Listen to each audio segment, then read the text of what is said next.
Photo काढायचं आजचा दिन सोनिया परी करुणी सख्या शुद्ध वासना बैसले गुरु मूर्ती पूजना जली आवडी पाय धुतीने श्री वल्लभ मूर्ती पूजना उगाडोनिया कठीण वासना पूजना सद्गुरु सखा बाहुला घरी आजचा दिन सोनिया परी भावने पदी गंध काढिता भक्ती सादरी वरी अक्षरा वाहुनी सख्या आत्मसुमन अहम भावे जाळुनी पुढे ज्ञानीपदे ते जही चढे पुढे ठेवणी नैवेद्य वासना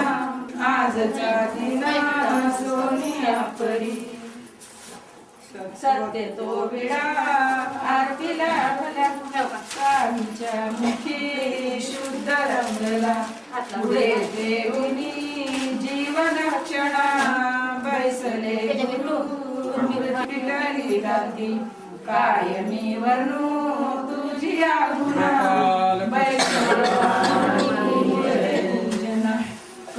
जोडणी स्तुती मांडली सद्गुरु सखा बैसले गुरु मूर्ती पूजना सद्गुरु सया जीवत किती सांगूया भवतळ मरतो किती सांगूया गुरुदेव तुम्हाला गणगोत असे पैशाचे नक बाबू फिरादर कोणाचे हे सर्व दीप्ती तोडाया जीवतर मरतो किती सांगूया जणू पाडस चुकले कारणीचे तसे गणियाचे गुरु माते हे भाव रूपी पाजाया जीवतळ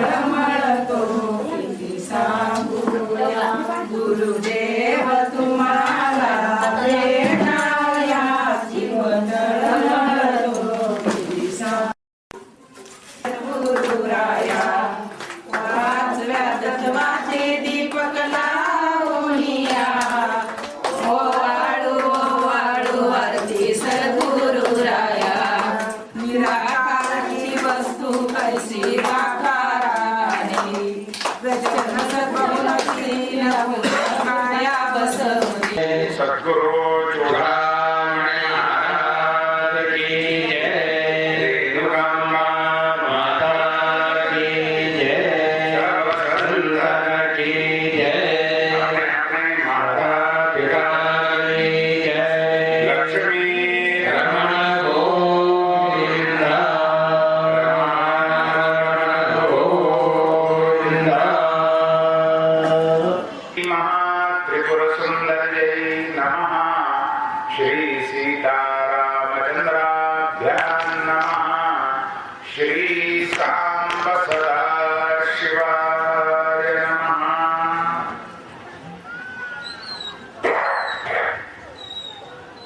कस्तूरी तिलकं ललाटपटले वक्षस्थले कौस्तुभम् नासाग्रे वरमौक्तिकं करतले वेणोत्करे कङ्कणम् सर्वाङ्गे हरिचन्दनं सुललितं कण्ठे च मुक्तावली गोपस्त्री परिवेष्टितो विजयते गोपालचूडामणिः योऽन्तः प्रविश्य मावाचमिमां प्रसुप्तां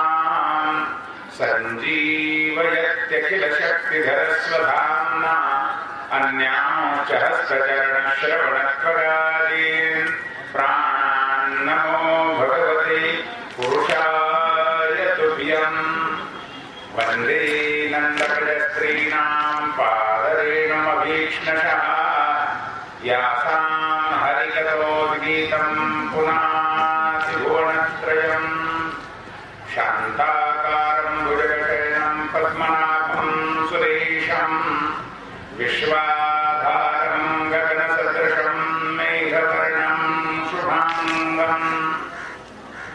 लक्ष्मीकान्तं कमलनयनं योगिभिर्ध्यानगम्यं वन्दे विष्णुं भवभयहरं सर्वलोकैकनाथम्। हरे नमः हरे नमः हरे नमः। कुण्डलीकवरधारि विठ्ठल श्री गुरु ज्ञानदेव तुकाराम गोपाल कृष्ण भगवान की जय। कृष्ण कन्हैया लाल की जय। लक्ष्मी रमण गोविंद रमण गोविंद। ओम नमो भगवते वासुदेवाय। ओम नमो भगवते वासुदेवाय। ओम नमो भगवते वासुदेवाय। जन्माद्यस्य यतोऽन्वयादितरतश्चार्थेष्वविघ्नस्वराट् तेने ब्रह्महृदाय आदिकवये मुह्यन्ति यच्छोदयाः। तेजो वारिवृतां यथा विनिमयो यत्र त्रिसर्गो मृषा धाम्ना स्वेन सदा निरस्तकुहकं सत्यं परं धीमहि। हिमालयाच्या परमपावन अशा शिखरावर आरूढ ग्रंथराज श्रीमद भागवताचा शुभारंभ करत असताना महर्षी वेदव्यास भगवान या प्रथम श्लोकातून मंगलाचरण करत आहेत. आमच्या साधू संतांची परंपरा आहे, ऋषीमुनींची परंपरा आहे की कुठल्याही कार्याचा आरंभ मंगलाचरणाने करतात. मंगलाचरण म्हणजे काय हो? शब्दात अर्थ भरलेला आहे पहा. मंगल अधिक आचरण. ज्याचं आचरण मंगलमय आहे त्याचं स्मरण करणे, त्याला वंदन करणे, त्याचं ध्यान करणे, त्याचं नाम घेणे याला मंगलाचरण असं म्हटलेलं आहे. चरण किती वंदनीय आहे हे आचरणावरून ठरवलेलं आहे. ज्याचं आचरण मंगलमय आहे त्याचे चरण वंदनीय आहे. भगवंताचं आचरण मंगलमय आहे. भगवंताचं नाम मंगल आहे, भगवंताचं धाम मंगल आहे, भगवंताचं रूप मंगल आहे, भगवंताची लीला मंगल आहे. मंगलम भगवान विष्णू मंगलम गरुडध्वज मंगलम पुंडरीकाक्ष मंगलायतनम हरी असं म्हटलेलं आहे. संपूर्ण मंगलाचं विधान परमात्मा आहे. म्हणून त्या प्रभूचं ध्यान मंगलाचरण म्हटलेलं आहे.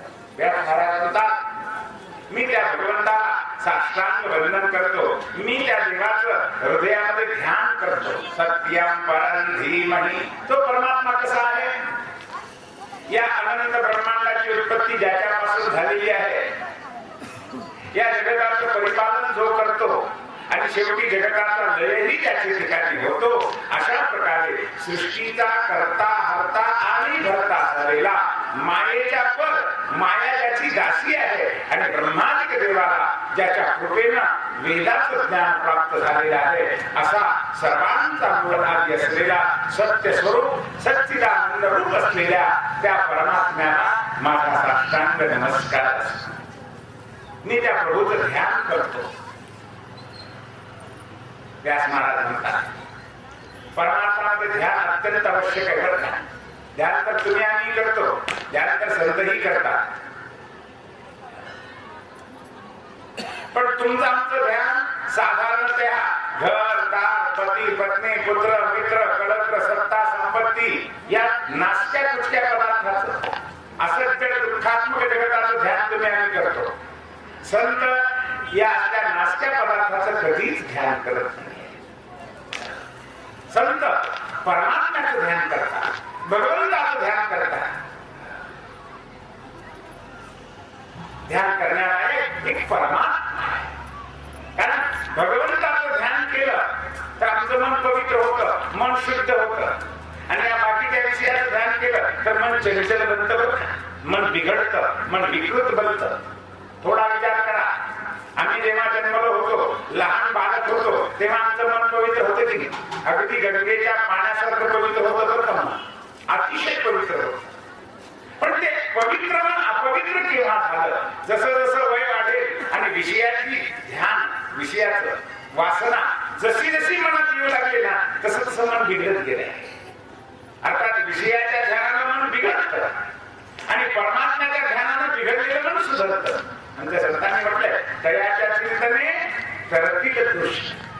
त्या भगवंताचं चिंतन करा, त्या प्रभूचं ध्यान करा, अंतःकरणाचे सगळे विकार नाहीसे होतात, मन निर्मळ होतं, मन पवित्र होतं, अंतःकरणाची शुद्धी होते, जीवन आनंदमय बनतं. बरं का? चिंतन करा, देवाचंच ध्यान करा, मन प्रसन्न राहतं. म्हणून व्यास महाराज म्हणतात, सत्यम परम धीमहि. त्या सत्य स्वरूप परमात्म्याचं मी ध्यान करतो, त्या परमात्म्याला माझा साष्टांग नमस्कार असो. भागवताच्या आरंभी शुकदेव व्यास महाराज मंगलाचरण करतात. आपण सुद्धा आजपासून या ठिकाणी अनंत कोटी ब्रह्मांड नायक भगवान बालाजी महाराज, रमारमण व्यंकटेशजी महाराजांच्या स्थापनेनिमित्त, या प्रथम वर्षी ब्रह्मोत्सवानिमित्त या श्रीमद भागवत ज्ञान यज्ञाला आरंभ करत आहोत. ते आजपासून 7 दिवस श्रीमद भागवत कथा, अखंड नाम सप्ताह, कथा, कीर्तन, भजन, पूजन, अन्नदान आदी आदी यज्ञ या सुंदर अशा प्रकारे यज्ञाचंही आयोजन केलेलं आहे. तेव्हा या मंगलमय दिव्य अशा सोहळ्याच्या आरंभी आपण सुद्धा त्या अनंत कोटी ब्रह्मांड नायक भगवान बालाजी रायांच्या चरणकमली साष्टांग वंदन करूया, त्यांच्या नामाचा जयघोष करूया आणि कथेला आरंभ करूया. गोपाल कृष्ण भगवान की जय, कृष्ण कन्हैया की जय. लक्ष्मी रमण गोविंद, रमण गोविंद.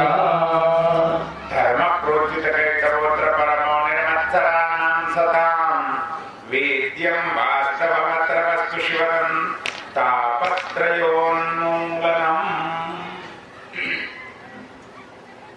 प्रथम श्लोकात मंगलाचरण करून द्वितीय श्लोकामध्ये प्रस्तावना केली. भागवतामध्ये काय सांगितलंय? भागवताचा मुख्य विषय काय? भागवतातून काय मिळवायचंय, प्रयोजन काय? भागवताचा मुख्य विषय आहे भगवंताच्या चरण कमलाची परम प्रेम स्वरूप निष्काम भक्ती कशी करावी. हा भागवताचा मुख्य विषय. भागवतात काय सांगितलं? फक्त एकच विषय, जीवनामध्ये तुम्ही संतांची संगती करा आणि संतांच्या संगतीत राहून भगवंताची भक्ती करा, हेच शिकवलंय भागवताला. दुसरं काही सांगितलंय? संत संगती आणि भगवत भक्ती. कारण संत संगतीशिवाय तरुणोपाय नाहीये, संत संगतीशिवाय भक्तिमय जीवन बनत नाहीये आणि भक्तीशिवाय जीवन तरणार नाही. म्हणून त्या भगवंताची परम प्रेम स्वरूपा निष्काम भक्ती कशी करावी, हाच धर्म भागवताचा मुख्य विषय आहे. भागवतातून भक्ती शिकायची आहे, त्या भक्तीच्या द्वारा परमात्मा प्राप्ती होते आणि परमात्मा प्राप्ती झाली की जीवन कृतार्थ होते. कृपया माईक वाल्याने मध्ये वाचते व्यवस्थित करून घ्या. श्री कृष्ण गोविंद हरे मुरारे, हे नाथ नारायण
करून घ्यावी याचा ऊहापोह श्रीमद भागवतामध्ये केलेला आहे. भागवत म्हणजे काय आहे, भागवताचं स्वरूप काय आहे, तृतीय श्लोकातून सांगतात. निगम कल्पतरोर्गलितम फलम शुकमुखादमृतद्रव संयुतम पिबत भागवतं रसमालयं मुहुरहो रसिका भुवि भावुका. आवाज कमी करा थोडा.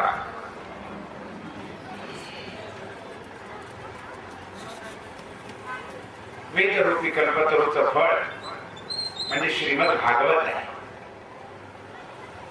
ही फळ पिकलेलं फळ आहे बरं का, आणि शुकाचार्यांच्या मुखातून आलेलं फळ आहे.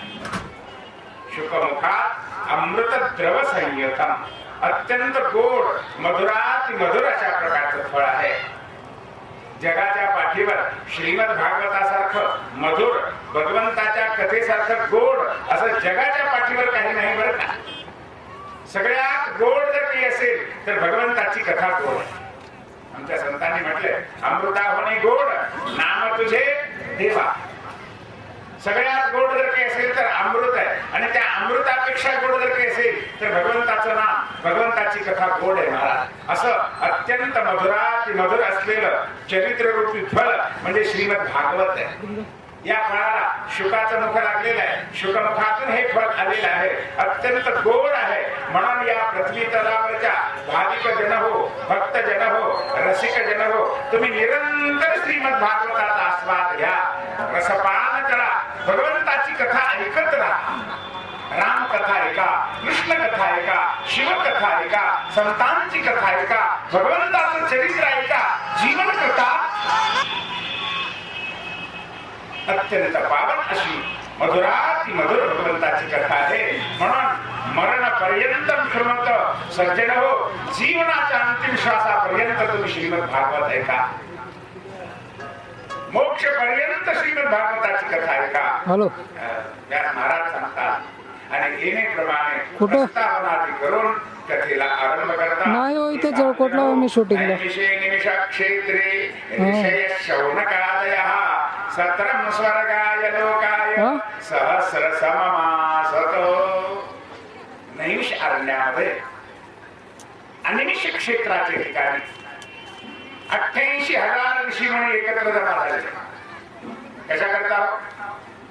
सत्रम स्वर्गाय लोकाय, त्या भगवंताची प्राप्ती करून घेण्याकरता 1000 वर्षापर्यंत सत्र मानले जाईल. 1000 वर्षा. जसं चातुर्मास्यामध्ये आम्ही पंढरपूरला म्हणा, आळंदीला म्हणा, काशीला म्हणा, हरिद्वार ऋषिकेशला म्हणा 4-4 महिने राहतो. चातुर्मास. आता 4 महिने कुठं जायचं नाहीये. जसं चातुर्मास आम्ही पंढरपूर आळंदीला राहतो, तसं या साधू संतांनी नैमिषारण्यामध्ये 1000 वर्ष राहण्याचा निश्चय केला. आता कोणी म्हणेल 1000 वर्ष कुठं आयुष्य? हो, आता तुमचं आमचं जीवन अन्नमय प्राण आहे, त्यामुळे 100 वर्षाचं सांगितले बरं का. पण पूर्वी कृतत्रेता युगामध्ये 1000 वर्षाचं आयुष्य होतं. 1000 वर्ष, 1000 वर्ष, 1000 वर्षापर्यंतचं सत्र त्यांनी मानलेलं आहे. त्या 1000 वर्षाला कुठंच जायचं. भगवंताची सेवा, संतांची संगती, आत्मकल्याण करून घ्यायचं असा दृढ निश्चय करून हे साधू संत एकत्र आलेले आहे. प्रातर होता आणि या निमिषारण्यामध्ये 88,000 ऋषी म्हणून एकत्र जमा झाले असताना आपलं नित्याचं कर्म पूर्ण केलेलं आहे बरं का. या साधू संतांचा नित्य नियम होता स्नान, संध्या, पूजा, अर्चा, जप, जाप्य, ध्यान, धारणा, रोज अग्नीमध्ये आहुती.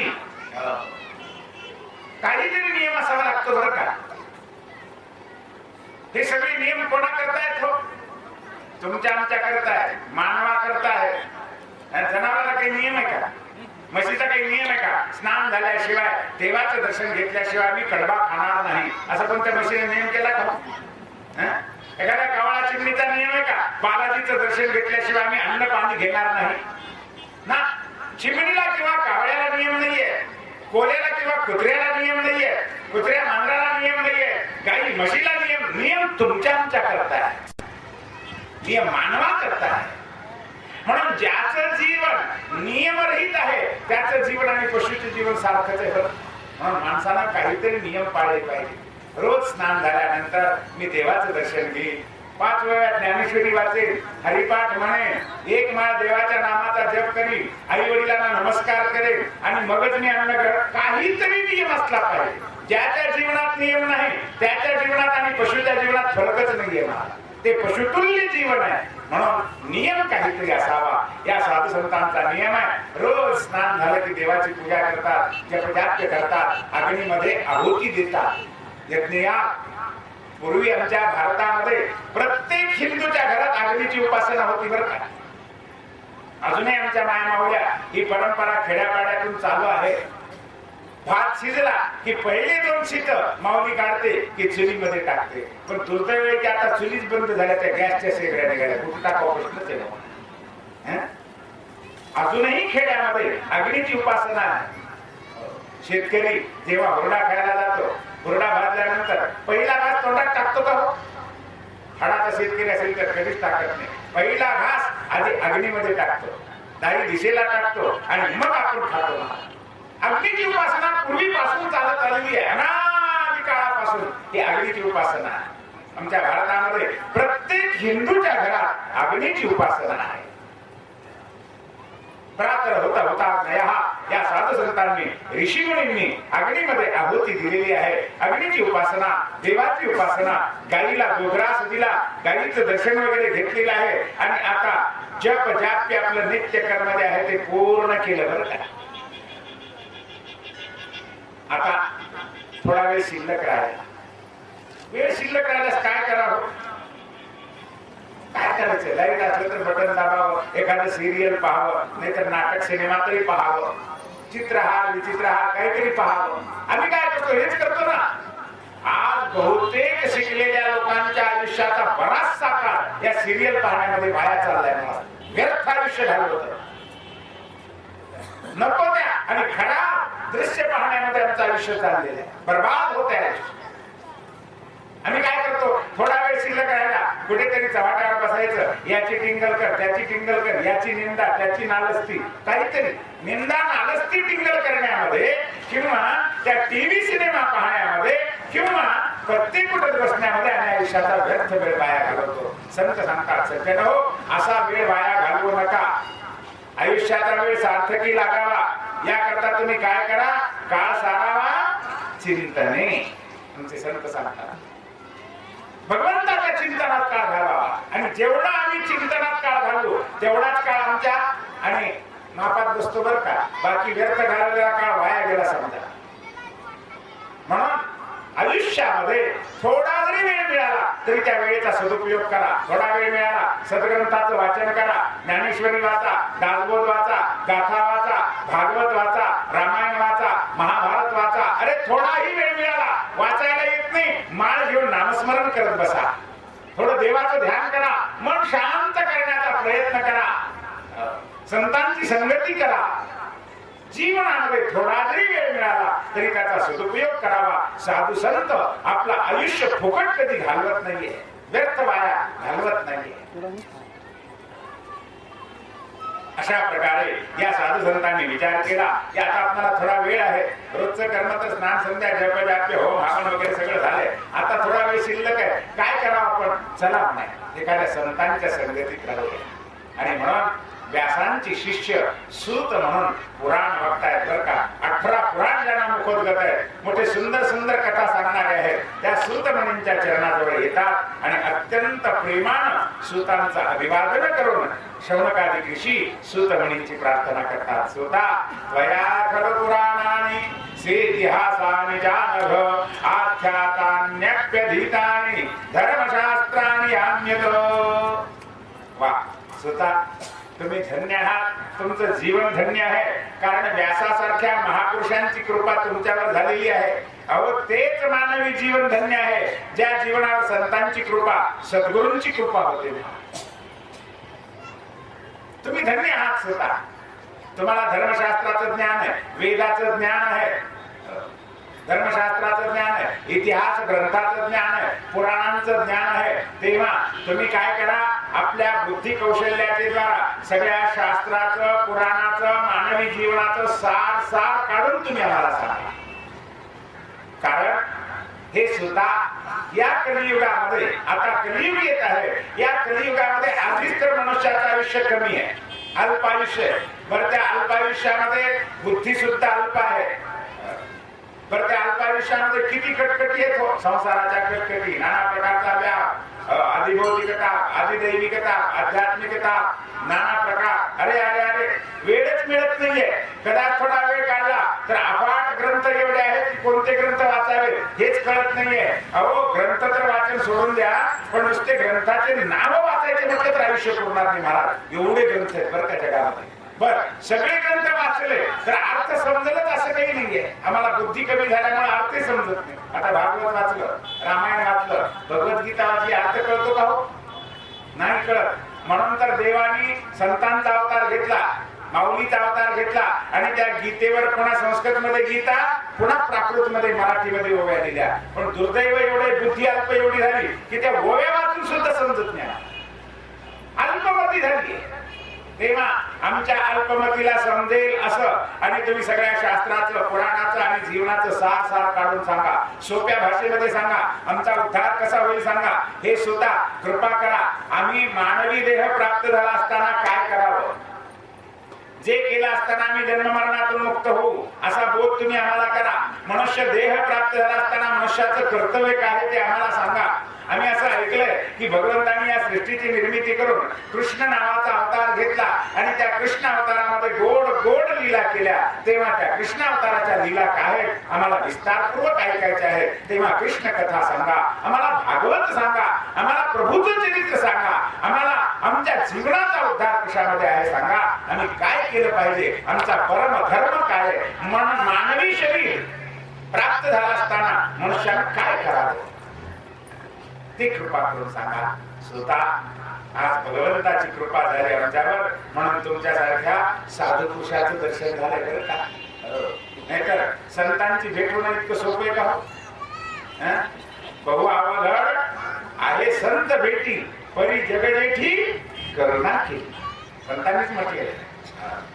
त्या देवाची कृपा व्हावी तर संतांची भेट होते बरं का, नाहीतर भेट होत नाही संतांची. अधिकारी संत मिळत असतात आणि संत सद्गुरु हे मानवी जीवनाचे नावाडी आहेत बरं का. कर्णधार आहेत, कर्णधार. कर्णधार म्हणजे नावाडी. समुद्रातून जर तरुण जायचं झाले तर नौका लागते. मानवी शरीर म्हणजे नौका आहे. यात बसलेला जीवात्मा म्हणजे प्रवासी आणि ही नौका पहिली पार नेण्याकरता नाव चालवणारा नावाडी म्हणजे संत आहे, सद्गुरु आहे. कारण सद्गुरु शिवाय, संतांच्या कृपेशिवाय ही मानवी जीवनरूपी नौका परिपूर्ण होत नाहीये, पहिले तीराला जात नाहीये. संतांशिवाय परम प्राप्ती नाहीये, संतांविना प्राप्ती नाही. ऐसे वेद देती वाही. हरी प्राप्तीशी उपाय धरावे संतांचे ते. या संतांच्या कृपेशिवाय परमात्मा प्राप्ती नाहीये, संत कृपेशिवाय संसारातून तरणोपाय नाहीये. आणि म्हणून संत हे आमच्या जीवनरूपी नौकेचे नावाडी आहे. म्हणून कर्णधार निवारणम, तुम्ही आमचे कर्णधार आहात, आमचे नावाडी आहात. कृपा करा आणि आमची जीवनरूपी नौका पहिले पार न्या. गुरुदेव आम्हाला सांगा. हे स्वतः भगवान श्रीकृष्णांचं चरित्र सांगा. मानवी शरीर प्राप्त झाला असताना मनुष्याचं कर्तव्य काय ते सांगा. धर्म कोणाला शरण दिला ते सांगा. कृपा करा, बोध करा आणि आमचा अज्ञान दूर करा अशी प्रार्थना शौनकादी ऋषी सूतमणींची करतात. तेव्हा सूतमणींना मोठा आनंद झाला. सूतमणी प्रसन्न मना म्हणतात, हे साधूजन हो, खरं पाहिलं तर तुम्ही माझ्यापेक्षा वयोवृद्ध आहात, तपोवृद्ध आहात, ज्ञानवृद्ध आहात, अधिकार वृद्ध आहात, माझ्यापेक्षा मोठे आहात, ज्ञानी आहात. तुम्हाला जगामध्ये ऐकायसारखं असं काही शिल्लक राहिलेलं नाहीये. तुमचं जीवन कृतार्थ आहे. तरी पण माझं कल्याण व्हावं म्हणून तुम्ही प्रश्न केलेला आहे. माझ्या मुखातून कृष्ण कथा यावी, माझ्या मुखातून भागवत यावं आणि माझा उद्धार व्हावा म्हणून तुम्ही मला प्रश्न केलेला आहे, नाही का. म्हणून आता मी तुम्हाला तुमच्या प्रश्नाचं उत्तर देतोय. याचा अर्थ असा नव्हे मी कोणी ज्ञानी आहे आणि तुम्ही म्हणजे अज्ञ आहात. तुम्ही श्रोते म्हणजे तुम्हाला काही कळत नाही आणि मी उंच आसनावर बसलोय, व्यासपीठावर बसलोय म्हणजे मी मोठा महान ज्ञानी आहे अशातला भाव नाहीये. उलट पाहिलं तर तुम्हीच माझ्यापेक्षा ज्ञानी आहात. श्रोते म्हणजे सामान्य असतात बरं का.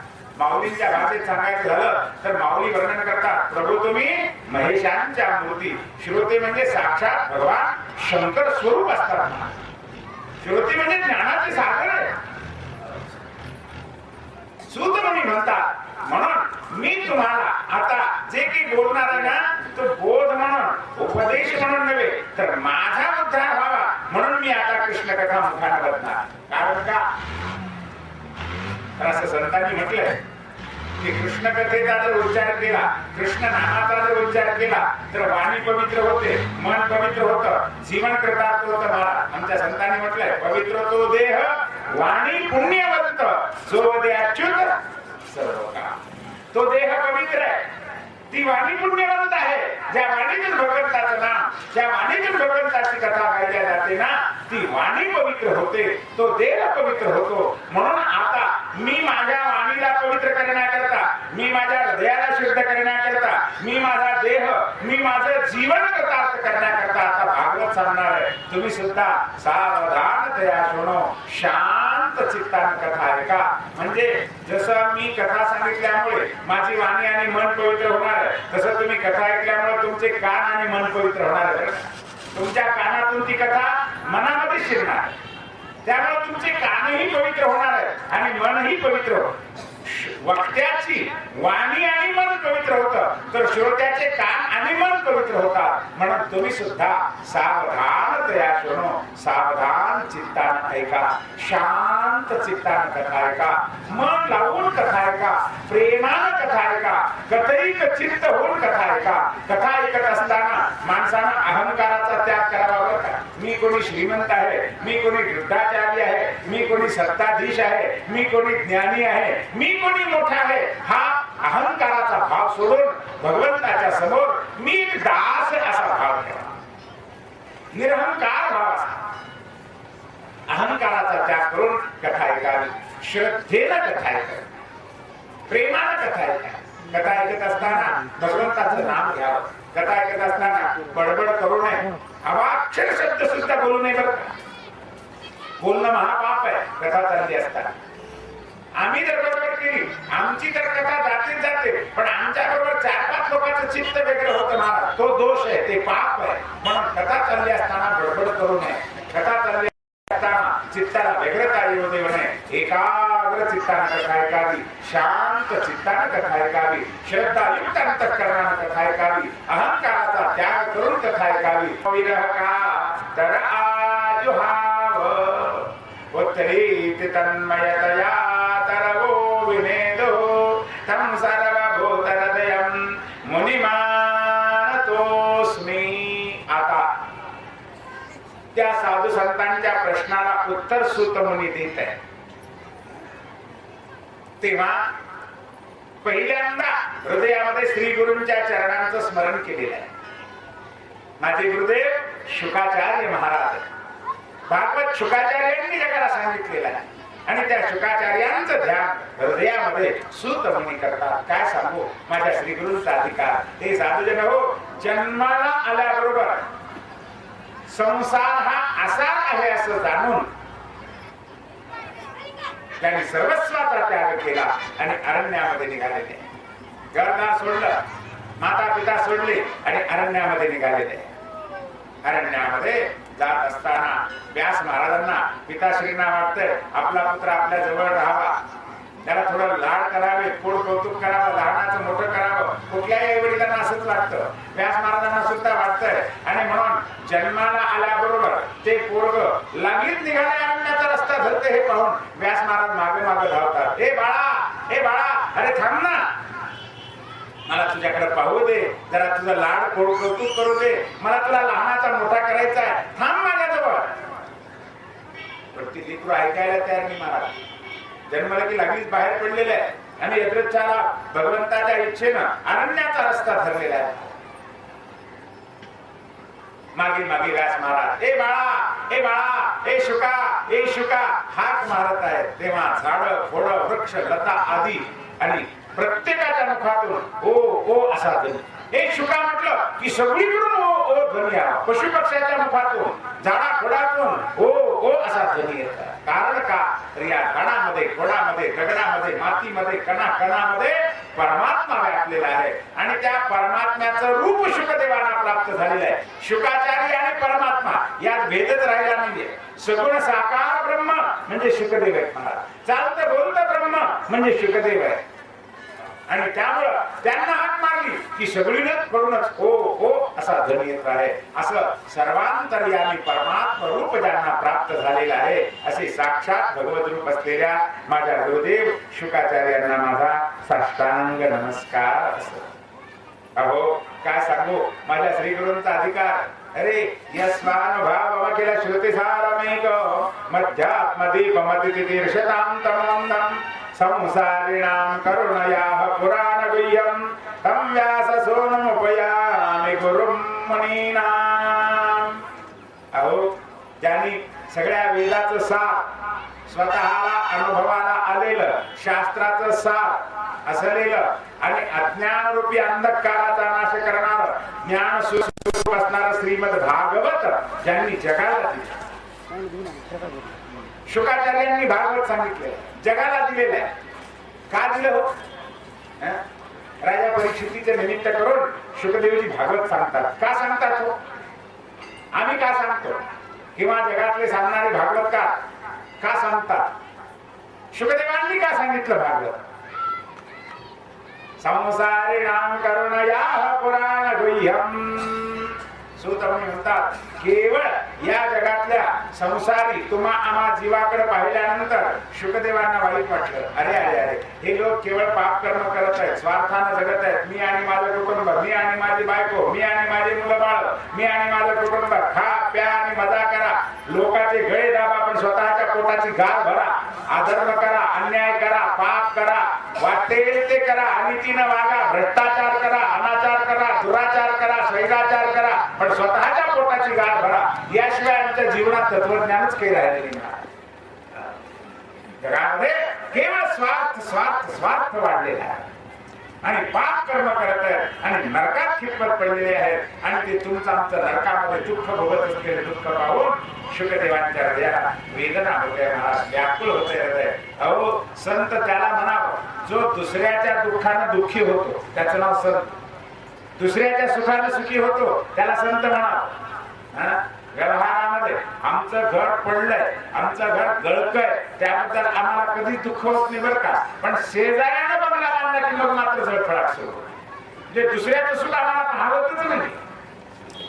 ईर्ष्या, द्वेष, मत्सर आमच्या हृदयात भरून भरून ठासून भरला. दुसऱ्याचं सुख पाहत नाही आम्हाला. सामान्य बरं ठीक आहे निर्मला, माझ्या हातातले दान देऊन देऊन केस झडले आणि ते दान घेऊन घेऊन तुझ्या हाताचे केस झडले, पण या सगळ्या सभेमध्ये कोणाच्याही हाताला तर हाताला केस नाही. यांचे कशामुळे झडलेले केस? लगेच क्षणातच उत्तर दिलं. सरकार तुम्ही देत असताना आणि मी घेत असताना यांचं काहीच चाललं नसल्यामुळे बसल्या बसल्यावर काही चालत तर काही नाही, करावं काय म्हणून बसल्या बसल्या आपल्या द्वेषाला हात चोळत बसले, त्यामुळं त्यांच्या हाताचे केस झडून गेले. हे जे हात चोळणं आहे ना याला द्वेष म्हणतात, मत्सर म्हणतात. दुसऱ्याचं चांगलं झालेलं आम्हाला पाहतच नाहीये. त्याला खल म्हणावं, दुष्ट म्हणावं, पापी म्हणावं. संतांचा असं नाहीये. दुसऱ्याचं दुःख पाहिलं की संतांचं हृदय कळवून येतं महाराज, आणि दुसऱ्याचं सुख पाहिलं की त्यांना आनंद वाटतो, ते सुखी होतात. पण दुःखेना की दुःखिता हा विरला. दुसऱ्याच्या दुःखानं दुःखी जो होतो आणि दुसऱ्याच्या सुखात दुःख होत आहे.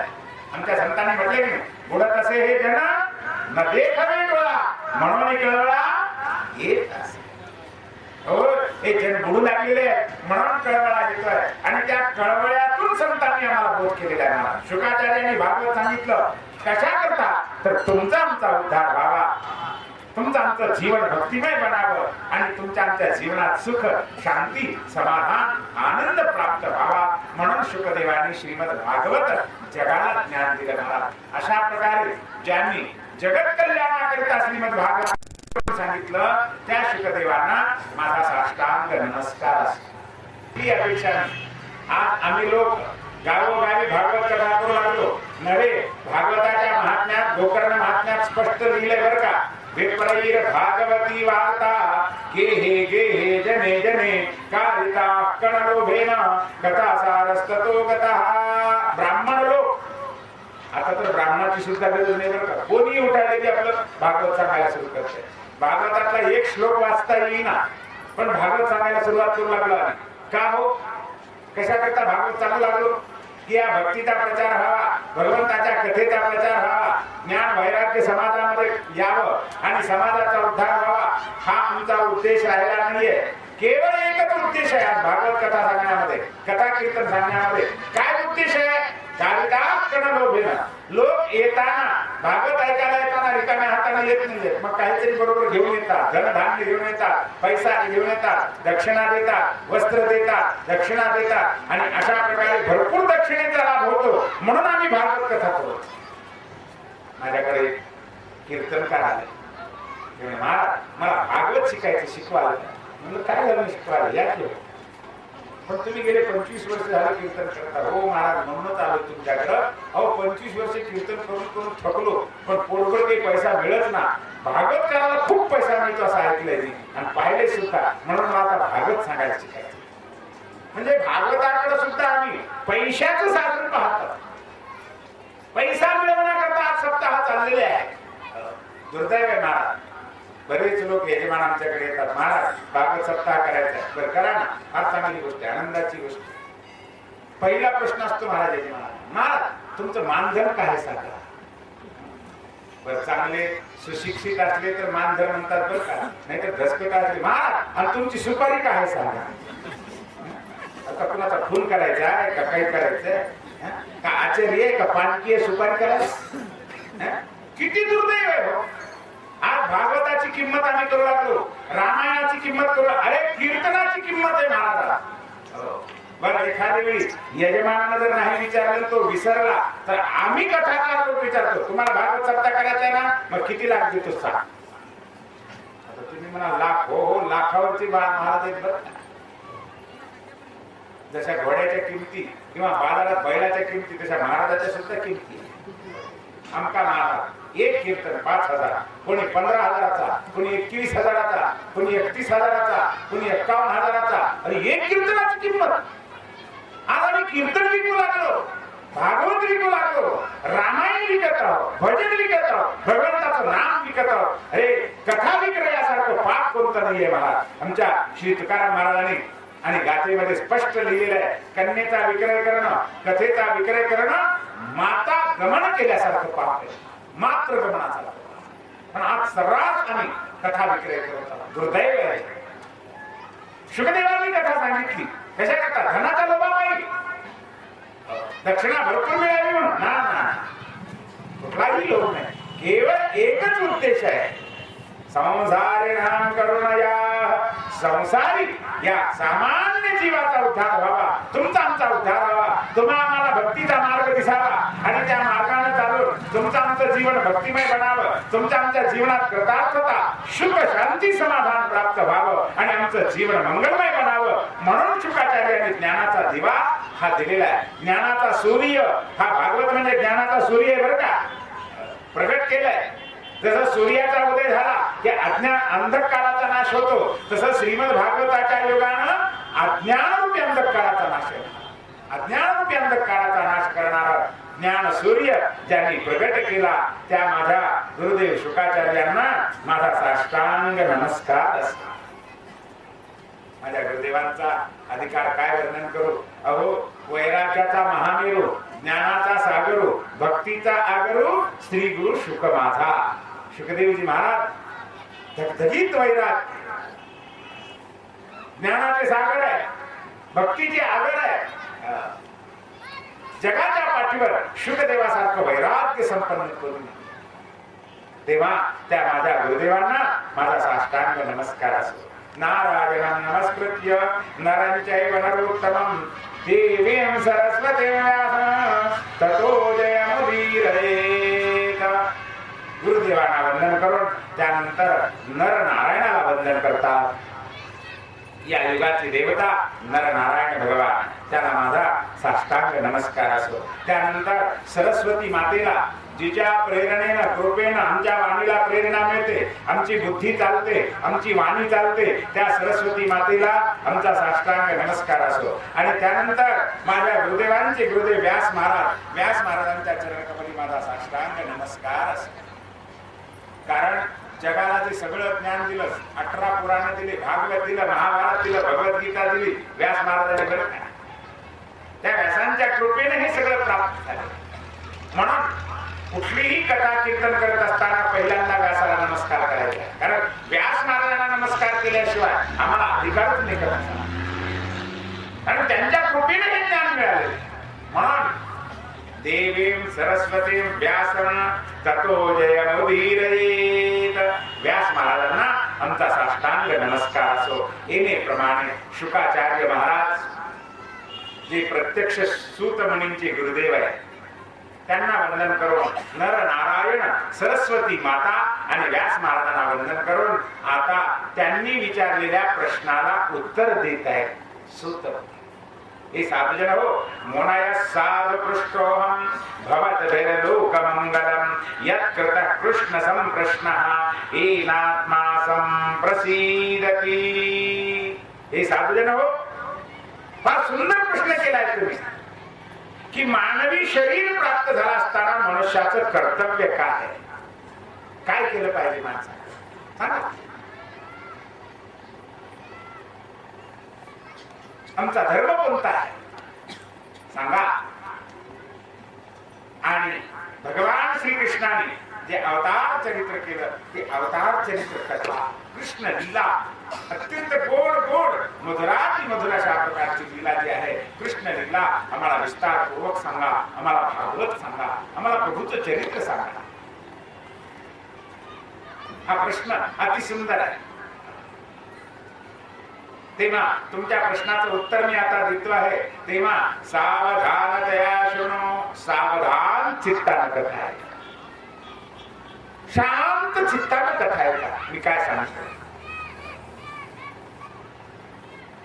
सवय पुंसाम परो धर्मो. एकच लय काय जास्त कमी आणि जास्त. श्री कृष्ण गोविंद हरे मुरारे नाथ नारायण वासुदेव. श्री कृष्ण गोविंद हरे मुरारे नाथ नारायण वासुदेव. रोक्षजे अहैतुक्य प्रतिहता ययात्मा संप्रसीदति. वासुदेवे भगवती भक्ति योग प्रयोजितः जनयत्याशु वैराग्यं ज्ञानं च यदहेतुकम्. मानवी शरीर प्राप्त झाला असताना मनुष्याचा पहिला आणि शेवटचा धर्म जर कोणता असेल तर एकच धर्म आहे, यथो भक्ती रथोक्षते. भगवंताच्या चरण कमलाची परम प्रेम स्वरूप भक्ती करावी, हाच पहिला आणि शेवटचा धर्म. जन्माला येऊन जर काही मिळवायचं असेल, काय मिळवावं? पैसा मिळवला. किती पैसा मिळवला? लाख रुपये, 10 लाख, करोड, अब्जावधी रुपये मिळवले. पण खरंच जर विचार केला तर मृत्यूच्या समयी या 1 करोड रुपयातला 1 रुपया तरी बरोबर येतो का हो? शेवटी कपाळाला चिटकवलेला रुपया सुद्धा बरोबर येत नाही. अरे 1 रुपया सोडा 1 पैसा सुद्धा येत नाही मला. केवढी सत्ता मिळवली म्हणजे अंतकाळी सत्ता बरोबर येईल. पंतप्रधान पद मिळवलं, अंतकाळी येईल बरोबर नाहीये.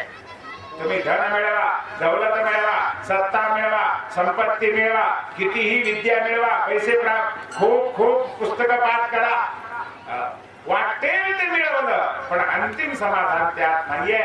जीवनामध्ये अंतिम समाधान कशामध्ये असेल तर भगवंताच्या भक्तीमध्ये आहे ना.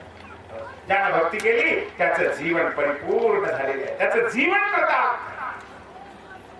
म्हणून मानवी देह प्राप्त झाला असताना माणसानं जर पहिल्यांदा आणि शेवटी जर काही करायचं असेल तर एकच करा महाराज, जीवनामध्ये भगवंताचं प्रेम संपादन करा, देवाचं प्रेम संपादन करा. केवळ पैशाचं प्रेम, इस्टेटीचं प्रेम, पती पत्नीचं प्रेम, पुत्राधिकाचं प्रेम, अरे नासक्या मुसक्या पदार्थावर प्रेम करू नका, त्या परमात्म्यावर प्रेम करा, ते जीवन करतात.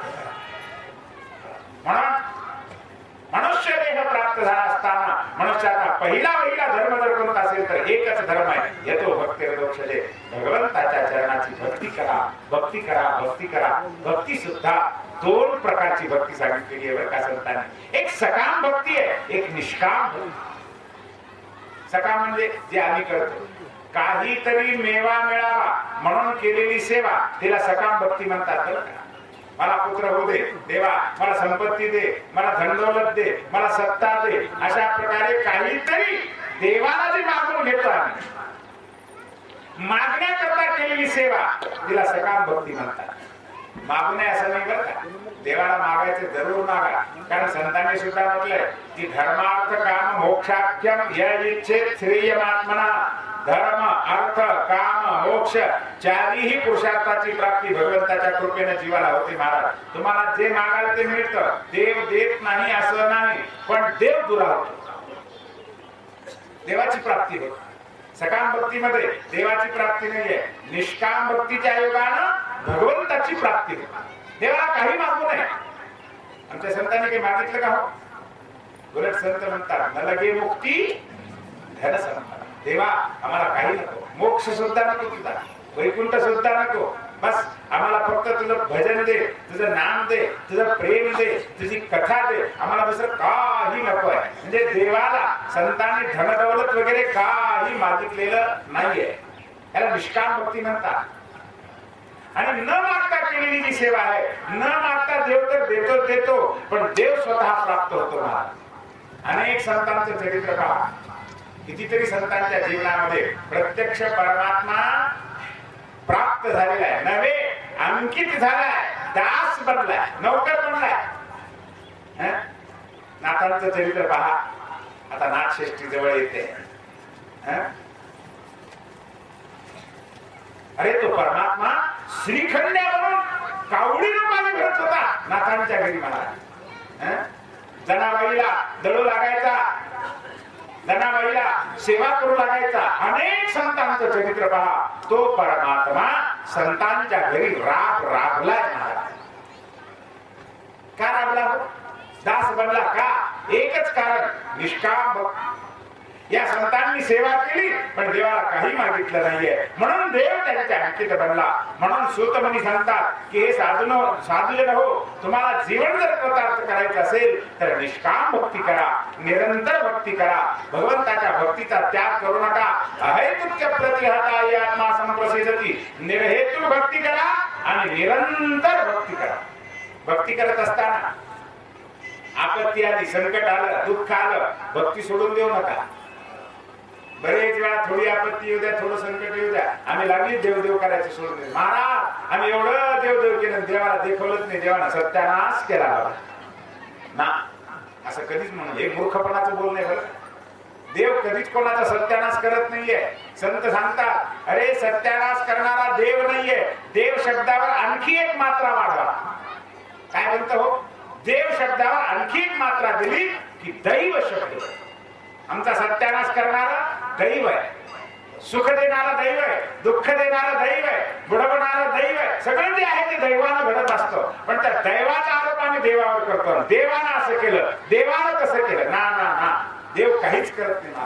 देव आम्हाला सुखही देत नाही आणि देव आम्हाला दुःखही देत नाही. देव आनंद देतो, देव आमचं कल्याण करतो. अरे तो जर दुःख देत असेल तर त्याला देव बनवून मला नाही, कधीच नाही. सुखदुःख देणारा दैव आहे. प्रारब्धवशात जीवनामध्ये सुखही येतं आणि दुःखही येतं, संपत्तीही येते आणि आपत्तीही येते. म्हणून आपण भक्ती कधी सोडू नये. जीवन जगत असताना सुख आलं तरी देवाचं भजन करावं आणि दुःख आलं तरी देवाचं भजन सोडू नये. आमच्या संतांनी सांगितलंय सुखावसाने इदमेव सारम, दुःखावसाने इदमेव ज्ञेयम, देहावसाने इदमेव जाप्यम. गोविंद दामोदर माधवेति, गोविंद दामोदर माधवेति, गोविंद दामोदर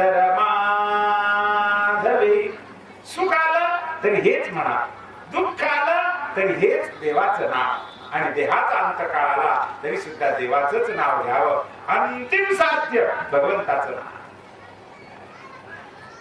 म्हणून प्राणांत संकट जरी आलं तरी संकटाला न डळमळता भक्ती आपली करावीच करावी. भक्ती सोडू नये. भक्तराज प्रल्हादाचं उदाहरण पहा. अरे या प्रल्हादाला स्वतः पित्यानं किती त्रास दिला महाराज. हत्तीच्या पायाखाली चिरडलं, रगडलं, शस्त्रास्त्राचे घाव घातले, तेलामध्ये तळलं, अग्नीमध्ये होरपळलं, जाळण्याचा प्रयत्न केला, शस्त्रास्त्राचे घाव घातले, समुद्रामध्ये फेकून दिलं, कडेलोट केला, वाटेल तेवढं विष प्यायला दिलं, किती त्रास दिला. पण प्रल्हादाने भक्तीचा त्याग नाही केला. परितो नारायणा शिवा हे लाखोळी निरंतर भगवंताच्या नामामध्ये रमलेला आहे. प्राणांत संकट आलं तरी सुद्धा प्रल्हादाने भक्तीचा त्याग केला नाही. म्हणून आपण सुद्धा त्या प्रल्हादासारखं भक्तीचा त्याग कधी करू नये. सुख आलं तरी भक्ती सोडू नका आणि दुःख आलं तरी भक्ती सोडू नका. निरंतर भक्ती करा. जीवन कृतार्थ होणार आहे. भक्तीच्या योगाने काय होतं? ज्ञान वैराग्य आपोआप प्रगट होतात. हृदयात ज्ञान आलं की अज्ञानाचा निराश आहे. अज्ञान गेलं की जन्म मरण संपलं आणि जीवन कृतार्थ झालं. म्हणून भक्ती करा. भक्तीचे काय काय लाभ आहे?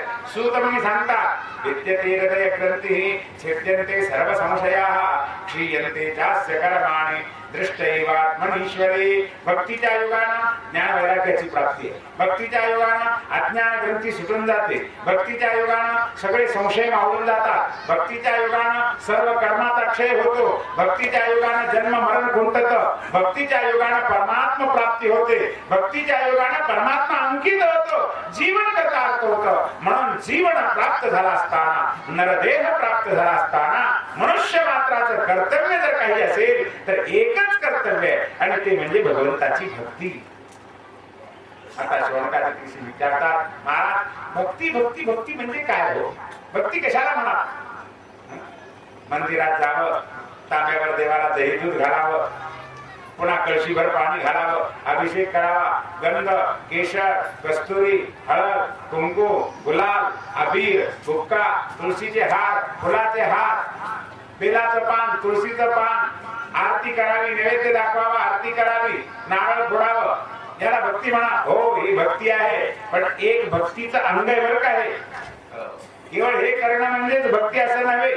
हे भक्तीचे एक अंग आहे. भक्ती भक्ती म्हणजे काय? भक्ती कशाला म्हणावं? भक्तीचं स्वरूप काय आहे? सूत मुनी सांगतात, न विभक्तः सहा भक्तः.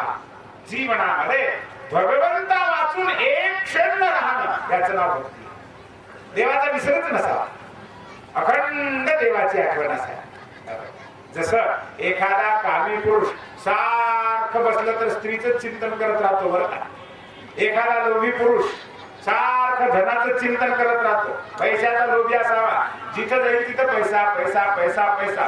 रात्रंदिवस पैशाचं चिंतन चालू असतं. कामी पुरुष असला रात्रंदिवस स्त्रीचं चिंतन असतं. तसं भक्ताच्या हृदयामध्ये रात्रंदिवस भगवंताचं चिंतन असतं. अखंड भगवंताचं. भक्ती भक्ती म्हणजे काय? देवाचं स्मरण आणि विषयाचं विस्मरण, जगाचं विस्मरण याचं नाव भक्ती. बोलायला किती सोपं आहे, ऐकायला तर त्याच्याहून सोपं आहे. बोलायला सोपं आहे, ऐकायला सोपं आहे, पण करायला गेलं तर फार अवघड आहे बरं. आमच्या श्री तुकाराम महाराजांनी काय म्हणतात म्हटलंय, बोली बोलता वाटे सोपे. सोपं आहे, किती सोपं आहे हो. जगाचा विसर पडावा आणि देवाचं अखंड स्मरण याचं नाव भक्ती आहे. किती सोपं आहे ऐकायला, पण करायला गेलं तर फार अवघड आहे बरं. करून पहा. एक माळ जप करायचा आहे आम्हाला आणि एक माळ 108 मणी होईपर्यंत जास्तीत जास्त 3 ते 4 मिनिट लागतात. या 4 मिनिटांमध्ये 400 वेळा संसार आठवतो. रामकृष्ण हरी, रामकृष्ण हरी, रामकृष्ण हरी, रामकृष्ण हरी, रामकृष्ण हरी. 4 वाजले, चहाची वेळ झाली, अजून बुवा सोडतच नाहीये. कधी सोडतो की आरती कधी होती की रामकृष्ण हरी, रामकृष्ण हरी, रामकृष्ण हरी. म्हशीला पाणी बांधलेच का नाही, की कोणी सोडायला आलंच का नाही की रामकृष्ण हरी, रामकृष्ण हरी, रामकृष्ण हरी, रामकृष्ण हरी. आज आमका पाहुणा येतो म्हटला होता, पैसे घेऊन येतो म्हटला होता, अजून काही आलाच नाही. गाडी येऊन गेली तरी आला नाही. रामकृष्ण हरी, राम. किती किती भानगडी येतात हो मनामध्ये. एक माळ सुद्धा आम्ही शांत मनानं जपू शकत नाहीये. मन इतकं चंचल आहे. या प्रपंचात एवढं रमून गेलेलं आहे आणि जोपर्यंत या प्रपंचाचा विसर पडत नाहीये आणि अखंड भगवंताचं ध्यान राहत नाहीये तोपर्यंत त्याला भक्त म्हणू नये.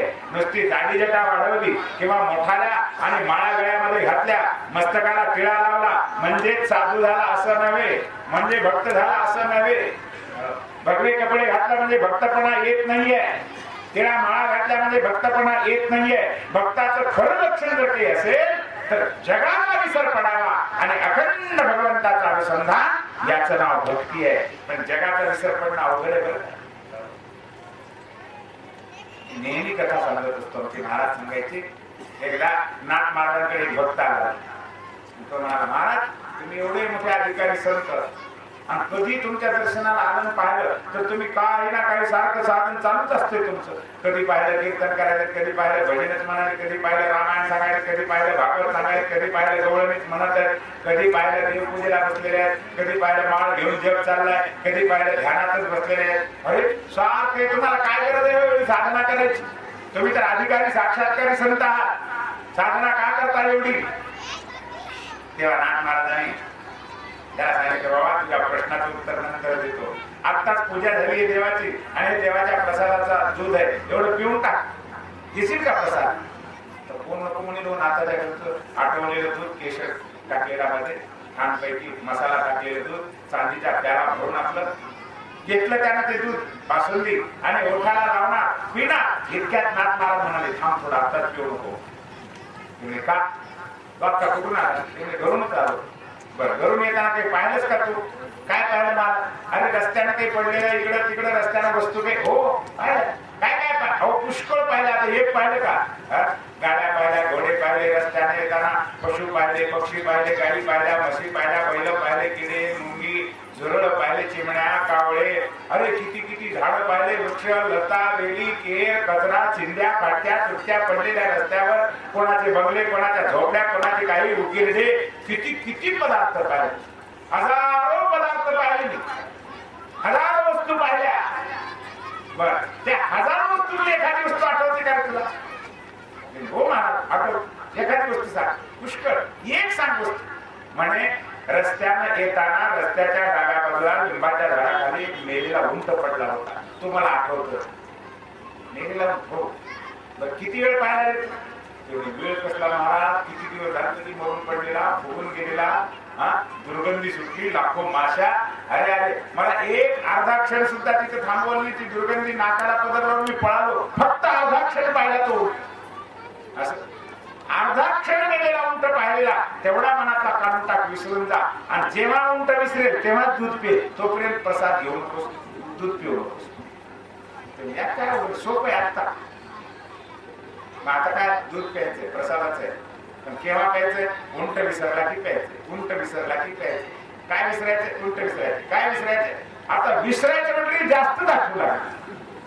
मला तू काही जायचं, 1 तास झाला, 2 तास झाले, 6 तास झाले, 1 दिवस गेला, 2 दिवस झाले, इकडं तिकडं मन रमवावं, याच्यात मन रमाव, त्याच्यात मन रमाव, इकडं लाव तिकडं लाव, पुन्हा इकडं तिकडं फिरून तू प्याला घेतला की लागली उंट दिसावं, त्याला प्याल्यातून दिसू लागला. संसार तिसरा, विषयाचं विस्मरण व्हावं आणि चित्त मंगलमय बनावं याकरता आणि ही साधना करायची आहे.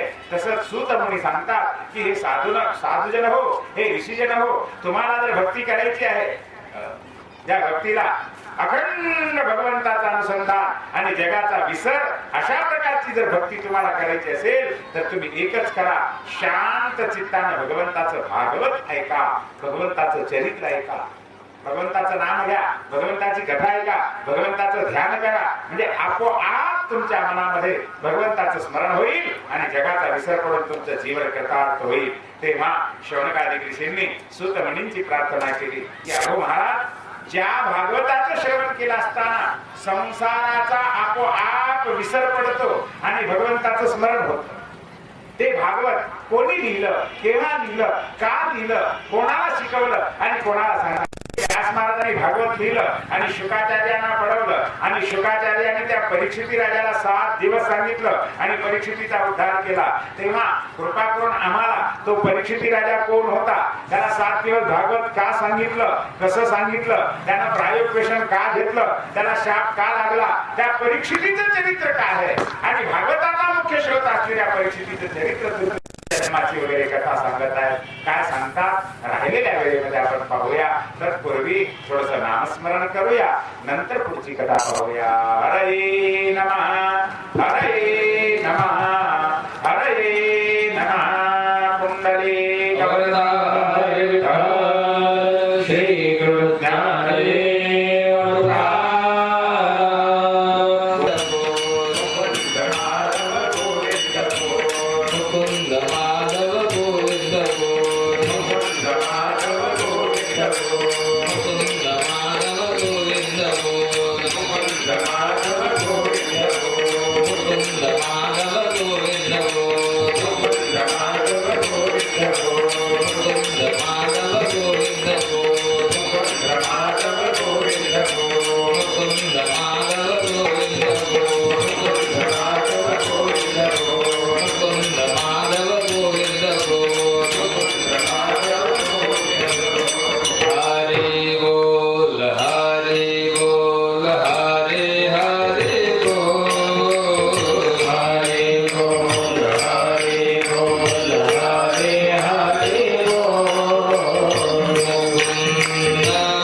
प्रार्थना करतात महाराज.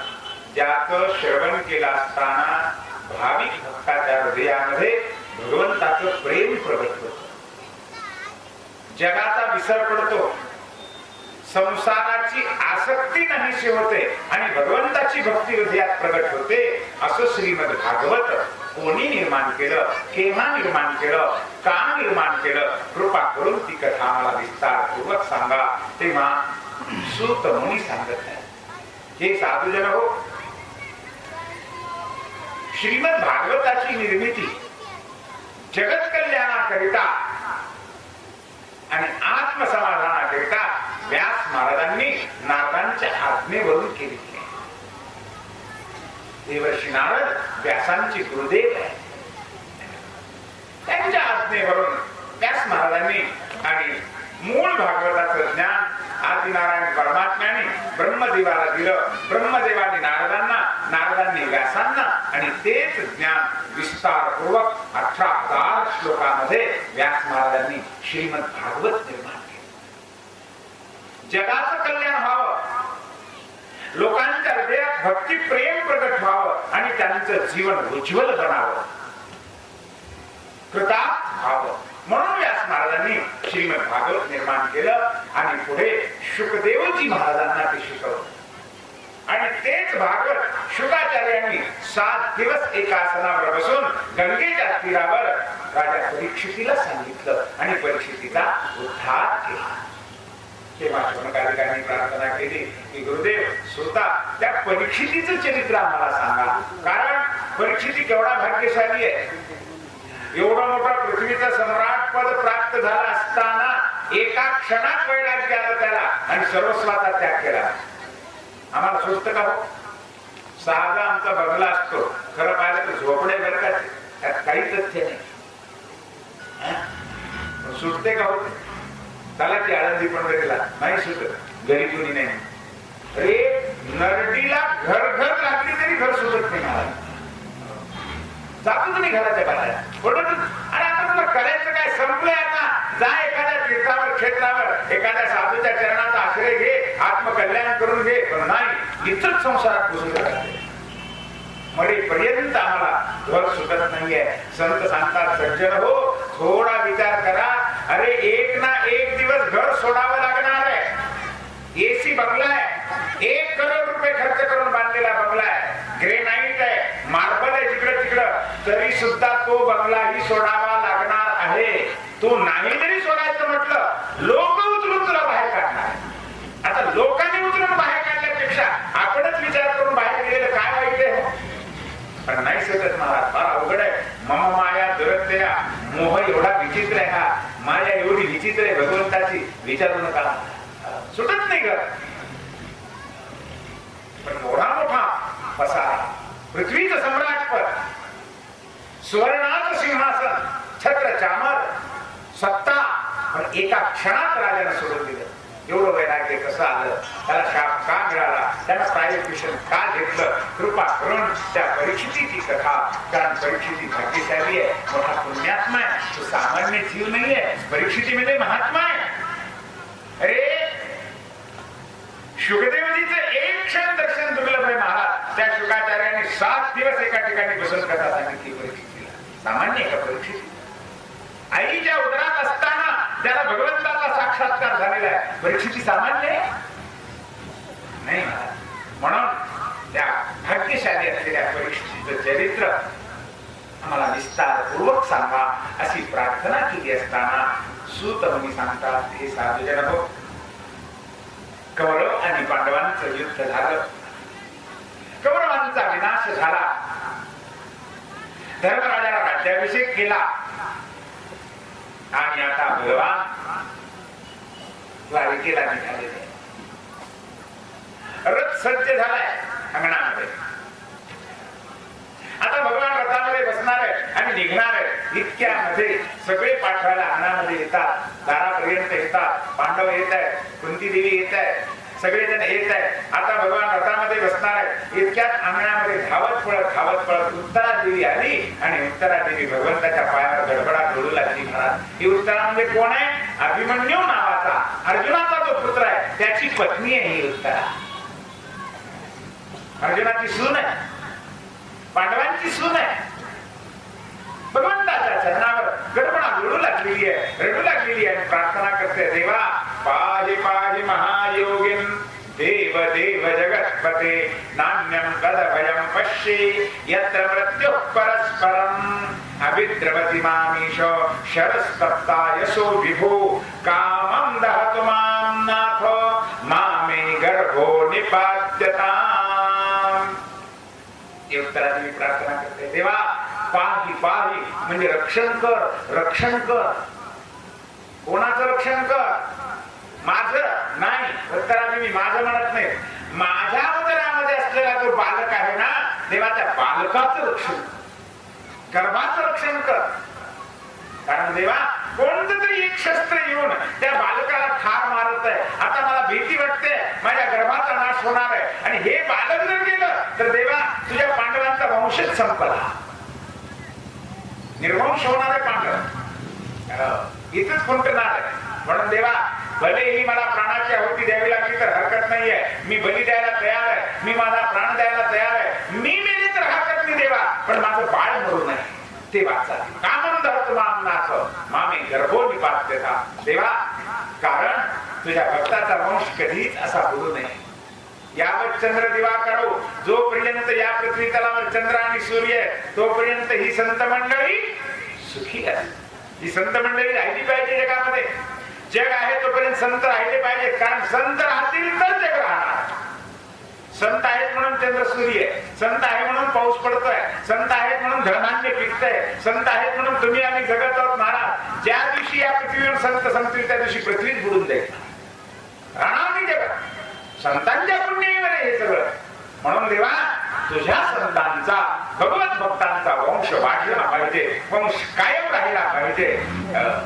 म्हणून देवा तुझ्या भक्तांचा वंश वाढण्याकरता माझा प्राण गेला तरी हरकत नाही, पण या बाळाचं रक्षण कर. भगवान पाहतात काय गंमत होती.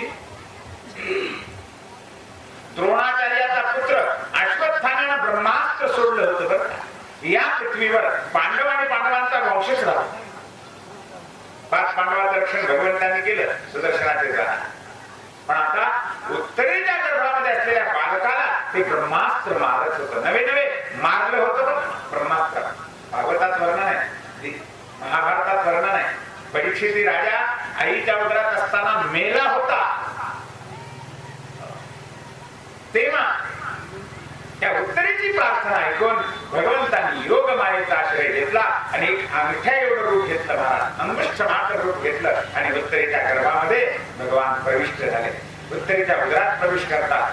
पहिल्यांदा तिथे उदरात गेल्याबरोबर देवाने काय केलं असेल तर आपल्या डोळ्यातलं अमृत त्या बालकावर सिंचित केलं आणि त्या बालकाला जीवित केलं. महाराज जिवंत, मेलेलं बाळ जिवंत. आणि आता पुन्हा कोणी मारू नये म्हणून हातामध्ये गाडा घेतली आणि सारखं त्या बाळाभोवती फिरू लागले. काय गंमत आहे, सगळं जग देवाची पूजा करतं आणि देवाला प्रदक्षिणा घालतं. इथं उलटच घडतंय, देवच आपल्या भक्ताला प्रदक्षिणा घालत. काय गंमत आहे पहा. मोठे साधू संत योगी पुरुष या भगवंताला प्रदक्षिणा घालतात, तो भगवान या परीक्षेला प्रदक्षिणा घालतात. गर्भाभोवती सारखा फिरतोय, हातात गदा घेऊन माझ्या भक्ताचं रक्षण करण्याकरता भगवान. उत्तरेचा त्रास शांत. काय उत्तरेचं भाग्य आहे महाराज. अशा कित्येक माता आहेत ज्या माताने आपल्या उदरात भगवंताला धारण केले, नाही का. रामाची माता कौसल्या, कृष्णाची माता देवकी, वामन भगवंताची माता आदिती. अशा कित्येक माता आहेत ज्यांनी आपल्या उदरात भगवंताला धारण केले. अशा कित्येक माता आहेत ज्यांनी आपल्या उदरात भगवत भक्ताला धारण केले. ज्ञानराज माऊलींची माता, श्री तुकाराम महाराजांची माता, नामदेव रायांची माता, मीराबाईची माता, जनाबाईची माता, समर्थ रामदास स्वामींची माता, नरसिंह मेहतांची माता, गोस्वामी तुलसीदासजी महाराजांची माता. अरे किती माता भाग्यवंत आहेत या ज्यांनी आपल्या उदरामध्ये भगवत भक्ताला धारण केले. महाराज धन्य आहेत त्या माता जगात. कित्येक माता अशा आहेत की भक्ताला उदरात धारण केलंय, तर कित्येक माता अशा आहेत की भगवंताला उदरात धारण केलंय. पण आज उत्तरादेवी अशी माता आहे की आज तिच्या उदरात देवही आहे आणि भक्तही आहे, दोघेही आहे. काय उत्तरेचा अधिकार आहे महाराज. धन्य आहे उत्तरादेवी. असो, आणि अशा प्रकारे भगवंतांनी तिथे उदरात त्या बाळाचं रक्षण केलं, जीवित केलं आणि त्याच्यावरती प्रदक्षिणा घालत आहे. आता उत्तरेचा त्रास शांत झाला. उत्तरा भगवंताला वंदन करून बाजूला सरकलेली आहे. आता भगवान रथामध्ये बसणार आहेत आणि द्वारकेला निघणार आहेत. इतक्यामध्ये कुंती देवी येतात आणि भगवंताच्या चरणावर मस्तक ठेवून वंदन करतात. खरं पाहिलं तर कुंती म्हणजे आत्या आहे बरं कृष्णाची. रोज भगवान श्रीकृष्ण आपल्याला नमस्कार करतात. भागचा रोज देव नमस्कार करतोय, पण आज उलट घडलंय. आज कुंती देवी नमस्कार करतात.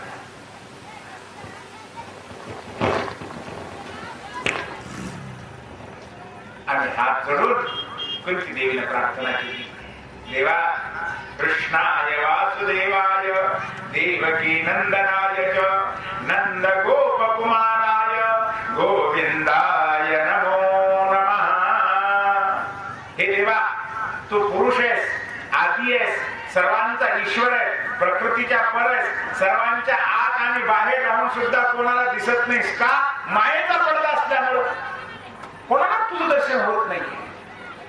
अज्ञ जीव तुझ्या मायेत मोहून गेलेले आहे. आत बाहेर असून सुद्धा कोणाला दर्शन होत नाही. सर्वत्र व्यापक तू आहे, सच्चिदानंद रूप तू आहेस. हे देवा, त्या तुला माझा साष्टांग नमस्कार असतो. कुंती देवी म्हणतात, कृष्णाय वासुदेवाय देवकी नंदनाय नंदनंदना देवकी नंदना वसुदेव नंदना नंद गोप कुमारा. हे गोविंदा, तुला माझा नमस्कार असतो. देवा, आता तू पांडवांना सोडून द्वारिकेला चाललास, पण माझी एक विनंती आहे बरं का देवा तुला, माझ्या पांडवांचा त्याग करू नकोस. देवा, तू आहेस तर पांडव आहे, नाही का? नाही तर पांडवाला कोण विचारतं? स्त्रीच्या अंगावर सगळे दागिने आहेत, सगळे अलंकार आहेत, पण कपाळाला सौभाग्याचा टिळा कुंकुम जर नसेल तर बाकीच्या अलंकाराला किंमत राहत नाहीये. तसं पांडवांना जगामध्ये किंमत आहे तुझ्यामुळं. पांडवांचं सौभाग्य तू आहेस देवा. शरीर आहे शरीर, शरीराची केवढी किंमत आहे महाराज या शरीरात. हा, रोज चंदनाची ओटी काय, अत्तरचा फाया काय, त्याला खायला पंचपक्वान्न काय, हे कशा करता? जोपर्यंत आज चैतन्य आहे तोपर्यंत सगळे चोचलेत महाराज शरीराचे. यातलं चैतन्य गेल्यानंतर काय हो, त्याला प्रेम म्हणतात. या शरीराला किंमत आहे. सोन्याचे अलंकार, मोत्याचे अलंकार, रत्नाचे अलंकार, पंचपक्वान्न खायला, रेशमी वस्त्र घ्यायला, लावायला सुगंधी अत्तर, हे सगळे वैभव जोपर्यंत देहात चैतन्य आहे तोपर्यंतच आहे. चैतन्य गेलं की शरीराला कोण विचारते का? लवकर फुगून द्या म्हणतात. हो, पांडवांची कीर्ती, पांडवांचा पराक्रम, पांडवांचं जीवन सर्वस्व तू आहेस देवा. तुझ्यामुळे पांडव, आणि तू जर त्याग करशील तर पांडवाला कोण विचारणार आहे देवा? म्हणून देवा माझी एक प्रार्थना आहे, तू पांडवांचा त्याग करू नकोस. पांडवावर तुझी अशीच कृपा असू दे. तुझ्या कृपेमुळे पांडव येते, तुझ्यामुळे आम्ही वाचलो. किती वेळा देवा प्राणांत संकट आली होती, प्रत्येक वेळी तू वाचवलंस. कुंती देवीला भगवंताच्या उपकाराची आठवण येते बरं का. आपण सुद्धा भगवंताची आठवण करावी महाराज. आमच्यावर सुद्धा देवाची किती उपकार आहेत हो. देवानेच वाचवलंय आम्हाला. अरे त्याच्या कृपेमुळे आम्ही चालतो, बोलतो, फिरतो, बसतो, उठतो, खातो, पितो, त्याची कृपा म्हणून. पण आम्ही विसरलो त्या. कुंती देवी मात्र विसरत नाही. कुंती देवी पदोपदी त्याची आठवण करतात. देवा काय सांगू रे, किती किती तुझे उपकार, किती वेळा म्हणून तू वाचवलं देवा. आतापर्यंत एक एक घटना कुंती देवीच्या डोळ्यासमोर उभी राहते बरं का. एक एक प्रसंग डोळ्यासमोर उभा राहतो. आणि कुंती देवी म्हणतात, बोलतात, देवा विशान महाग्ने पुरुषात दर्शनात असत् सभायां वनवास कृच्छ्रतः मृदे मृदेनेक महारथास्त्रतः द्रौण्यस्त्रतश्चास्म हरेभिरक्षिताः. कुंती देवी म्हणतात, देवा विशान, मला आठवतंय अजून तो क्षण. माझे लेकरं लहान लहान होते, भीमही लहान, पण लहानपणी आडदांड होता, जरा शक्ती खूप होती बरं का. 100 कौरव एकीकडं आणि एकटा भीम एकीकडं. 100 मिळून सुद्धा एकटा भीम आवडत नव्हता. 100 कौरव झाडावर चढावे, भीमाने यावं, ते झाडाचं बुड धरावं, लगेच हात पटपट बोर पडल्यासारखं ओढून पडतात. कुणाचा हात मोडतोय, कुणाचा पाय मोडतोय, कुणाचं नाक तेचतं, पण कुणाचं काही चालतच नाही भीमापुढे. दुर्योधनानं पाहिलं, अरे लहानपणीच जर एवढी ताकद आहे तर मोठा झाल्यानंतर आम्हाला तर वाचूच देणार नाही, जगूच देणार नाही, त्याचा आत्ताच काटा काढावा. म्हणून पापी दुर्योधनानं लहानपणीच भीमाला मोदक खाऊ घातले, लाडू खाऊ घातले. भीमाचा एक स्वभाव होता, खादाड होता जरा. किती खात होता. खाणं म्हटलं की त्याला आवडतच नव्हतं म्हणून. तेव्हा लाडू मध्ये विष घातलं आणि ते लाडू खाऊ घातले. भीम बेशुद्ध पडला, विष चढलं, आता मरणार, ओळखू येऊ नये, कोणाला कळू नये म्हणून पापी दुर्योधनानं हात पाय बांधले, मोठाले दगड बांधले आणि खोल पाण्यामध्ये नेऊन टाकले. देवा तुझी कृपा होती रे. नागलोक आले तिथं आणि नागलोकाने भीमाला पकडून नेले रसातळाला खाली. आणि तिथे जाऊन ते चावू लागले त्याला. आता नाग चावल्यामुळं, साप चावल्यामुळं, सापाचं विष अंगात भिनल्यानंतर पहिले या दुर्योधनाने दिलेले जे विष होतं ते विष नाहीच झालं. कारण आयुर्वेदाचा सिद्धांत आहे बरं का, विशेष विषम औषध. एका विषावर दुसरा विष औषध असत, एका विषावर दुसरं विष नाहीच होत. तेव्हा अशा प्रकारे ते पहिलं विष संपल्यानंतर भीम जागा झाला, सावध झाला. बेशुद्ध पडलेला भीम एकदम चेतना आली आणि तडातड हाताचे पायाचे बंधनं तोडली. महाराज जागा झाला, पाहतो तो साप चावतोय, त्या नागाला बडवून काढतोय. नाग शरणारे, बाबा आम्हाला मारू नकोस, हे पहा आम्ही तुला वरदान देतो. 10,000 हत्तीचं बळ नागाने दिलं महाराज भीमाला. बळ तर दिलंच, वरदान दिलं आणि आनंद सोडलं वर. देवा भीम मरावा म्हणून विष दिलं होतं, मरण तर तिकडेच गेलं, पण 10,000 हत्तीचं बळ भीमाला प्राप्त झालं. कोणामुळं? तुझ्या कृपेने. कविकुलगुरु कालिदासाने रघुवंश नावाचे एक काव्य लिहिलंय. त्यामध्ये कविकुलगुरु कालिदास वर्णन करतात, विषमाप्यमृतम भवे क्वचित ईश्वरेच्छया. अरे भगवंताची इच्छा असल्यानंतर महाराज विष सुद्धा अमृत बनतं बरं का. देवाची इच्छा असल्यानंतर मीराबाईला विष दिलं, अमृत बनलं. प्रल्हादाला विष दिलं, अमृत बनलं. भगवंताची कृपा असल्यानंतर काय महाराज. कोण मारू शकतो? कुंती देवी म्हणतात देवा त्या विषापासून तूच वाचव. महाअग्ने दुसरा प्रसंग आठवतोय. देवा त्या पापी दुर्योधन दुःशासन आंधळ्या धृतराष्ट्राने ठरवलं होतं की एका लाक्षाग्रहामध्ये गाठून यांना चालून राख करा. घर बांधलं, दिसायला बाहेर सुंदर बंगला, पण आतून पाहायला गेलं पेटवून दिल्याबरोबर भड भड भड भड पेटेल आणि जळून राख होतील. बाहेर सुद्धा पळून येता यायचं नाहीये. अशा स्थितीमध्ये आणि लाक्षाग्रहामध्ये आम्हा पांडवांना जाळून मारण्याचा प्रयत्न केला, पण देवा तिथेही तूच वाचवलंस. तुझ्यामुळे आम्ही वाचलो. महाअग्ने हे त्या भयंकर अग्नीपासून अग्निकांडापासून तू वाचव. विशाल महाअग्ने पुरुषार्थ दर्शनात असत सभाया. तेव्हा अजून एक प्रसंग दुर्धराचा. भर सभा भरली, हजारो लोक त्या ठिकाणी जमा झालेले आणि त्यांच्या समोर भर सभेमध्ये आणि सगळ्यांच्या समोर माझ्या द्रौपदीला या पापी लोकांनी विवस्त्र करण्याचा घाट घातला. तिला लग्न बनवायचं आहे, दासी आहे, हरली आहे ती. म्हणून या पापी लोकांनी तिचं वस्त्र जेव्हा हरण करायला सुरुवात केली तेव्हा द्रौपदीनं काही केलं नाही, फक्त एक आरोळी मारली. कृष्णा हे द्वारिकेच्या राणा कोठे गुंतलासी? द्वारिकेच्या राणा. कुठे देवा? हाक मारल्याबरोबर क्षणार्धात धावून आला महाराज. साडी बीच नाडी आहे की नाडी बीच साडी आहे? संतांनी म्हटले साडीमध्ये भगवंत का भगवंतात साडी आहे. काय भानगडे काही कळत नाही महाराज. दुःशासन कितीही साड्या ओढतोय, एका मागे दुसरी, दुसरी मागे तिसरी, तिसरी मागे चौथी. अरे हिमालय पर्वता एवढा ढीक पडला महाराज साड्याचा इकडे. पण ते संपतच नाही. शेवटी लाकू लागला, श्वास लागला, दम लागला, बेशुद्ध पडायची वेळ लागली, पण साड्या काही संपत नाहीये. अरे ज्याचं रक्षण परमात्मा करतोय ना, कोण मारू शकेल महाराज? ज्याला परमात्मा तारतोय त्याला कोणीच मारू शकत नाहीये. देवा त्या असत सभेमध्ये, दुष्टांच्या सभेमध्ये एका सम्राट राजाच्या राणीची इज्जत लुटल्या जात होती, पण तिथे तू राखलंस. माझ्या द्रौपदीचं रक्षण नव्हे, या कुलवंशाचं रक्षण देवा तू केलेलं आहेस. असत सभायाम वनवास प्रचलतः. देवा वनवासामध्ये अरण्यामध्ये त्या क्रूर कपट केलं त्या दुर्योधनानं. शकुनी मामाचे द्वारा डाव टाकले द्यूताचे आणि 12 वर्ष वनवास, 1 वर्ष अज्ञातवासाला पांडवांना पाठवलं. त्या 12 वर्ष वनवास आणि अज्ञातवासामध्ये किती किती संकट आली देवा, प्राणांत संकट आले. त्या प्रत्येक वेळी तू तारलंस. किती वेळा एक एक प्रसंग आठवला म्हणजे अजूनही देवांगावर रोमांच येतात. दुर्योधनाने एकदा काय केलं म्हणे, दुर्वास ऋषींना 4 महिने घरी ठेवून घेतलं चातुर्मास. पोटभर जेवण दिलं. पोटभर जेवण हो, दुर्वासांचं जेवण म्हणजे विशेष होतं बरं का. 52 खंड्या अन्न एका बैठकीला दुर्वासाला लागत होतं म्हणजे एका जेवणाला. आता 52 खंड्या कशाला म्हणतात?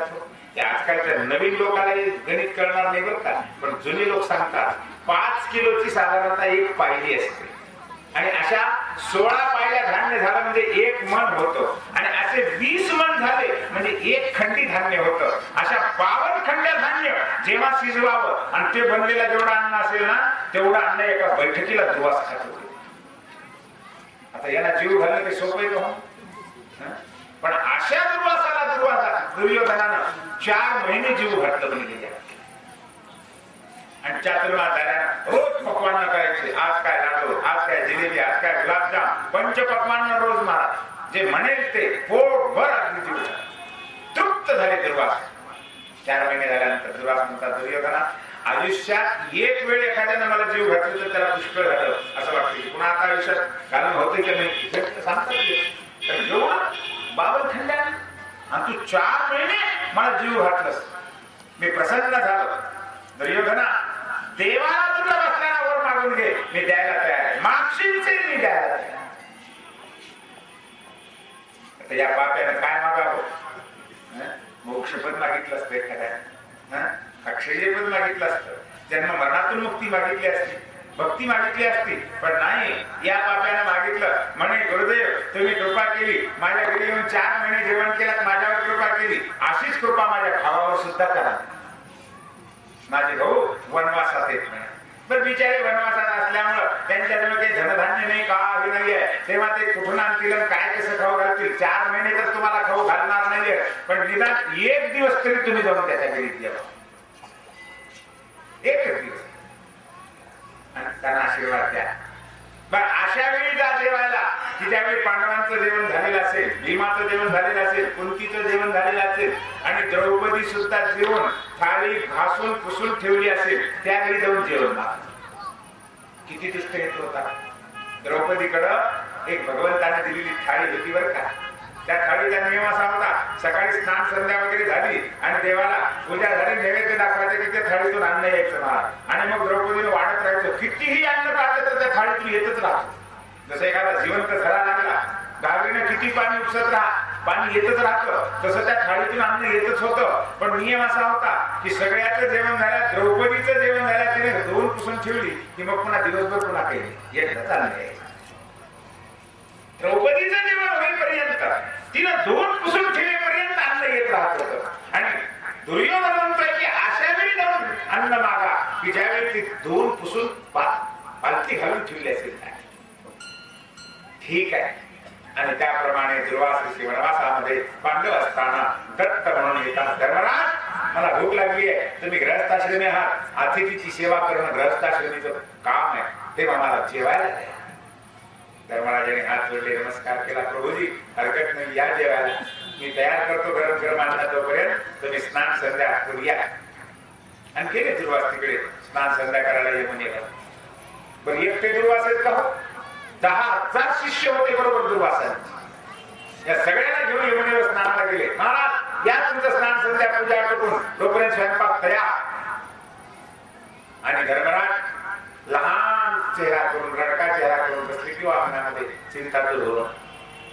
सगळे पांडव विचार करतात आता काय करावं. बरं एकट्या दुर्वासाला 52 खंड अन्न लागतंय, पुन्हा 10,000 त्यांचे शिष्य आहेत, एवढा आणा कुठून? बरं भिक्षा तर मागायची नाही, आपण क्षत्रिय आहोत, बरं युद्धही करता येत नाही, आता काय करावं हा प्रश्न आहे, मोठा प्रश्न आहे. थाळी तर घासून पुसून ठेवली आहे, चिंता. धर्मराज पांडव विचार करत आहेत. इतक्या द्रौपदीने पाहिलं, विचारलं मालक कसली चिंता आहे?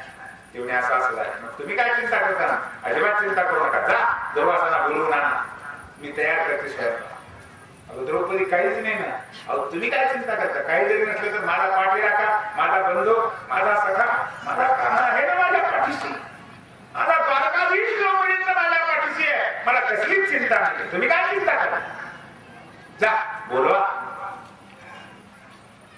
द्रौपदी काहीच नाही, तुम्ही चिंताच करू नका. आणि द्रौपदीला आर्त हृदयाने टाकू पडला महाराज.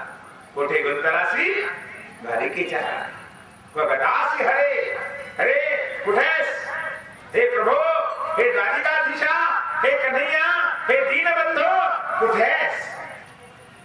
आर्त हृदयानं आरोळी मारली महाराज. इकडे दुपारची वेळ, भूक लागली म्हणून रुक्मिणी देवीनं सोन्याच्या थाळीमध्ये पंच पक्वान्न मांडलेले आहेत, रांगोळ्या काढलेल्या आहेत, देव पाणी फिरवतात, चित्राहुती घातलेल्या आहे. आता आपोषण घेणार आहे, प्राणाय स्वाहा प्राणाय स्वाहा, मुखामध्ये आहुती घेणार आहे. इतक्यामध्ये कानावर आत आरोळी येते. आरोळी ऐकल्याबरोबर ताडकन उठला देव, हातात घास मोडलेला आहे, आता मुखात घालायचा आहे. कानावर आरोळी आल्याबरोबर माझा भक्त कोणीतरी संकटात नाही. कुठले देव? रुक्मिणी म्हणतात, अहो देवा, अहो देवा, अहो देवा म्हणेपर्यंत दाराच्या बाहेर कोणी की होत नाही. अरे देवा 4 घास खा. नाही रुक्मिणी, माझा भक्त कोणीतरी संकटात आहे, फार मोठं संकट पडलंय त्याला, आणि माझा अवश्य देवा 4 घास नाही. अहो देव एवढा धावत गेला, गरुडाचा वेग सुद्धा देवाला कमी वाटला महाराज. गरुडजीला मागे सारलं आणि भगवान तिथे प्रगट झाले अंगणामध्ये. द्रौपदी का ग बेटा, का हाक मारतेस मला? काय झालं तुझ्यावर? कसलं संकट आलंय? सांग, मी तुझं संकट आत्ता दूर करतो, पण जाऊ दे, ते संकट नंतर दूर करीन. अगोदर मला जेवायला वाटलं, खूप भूक लागली.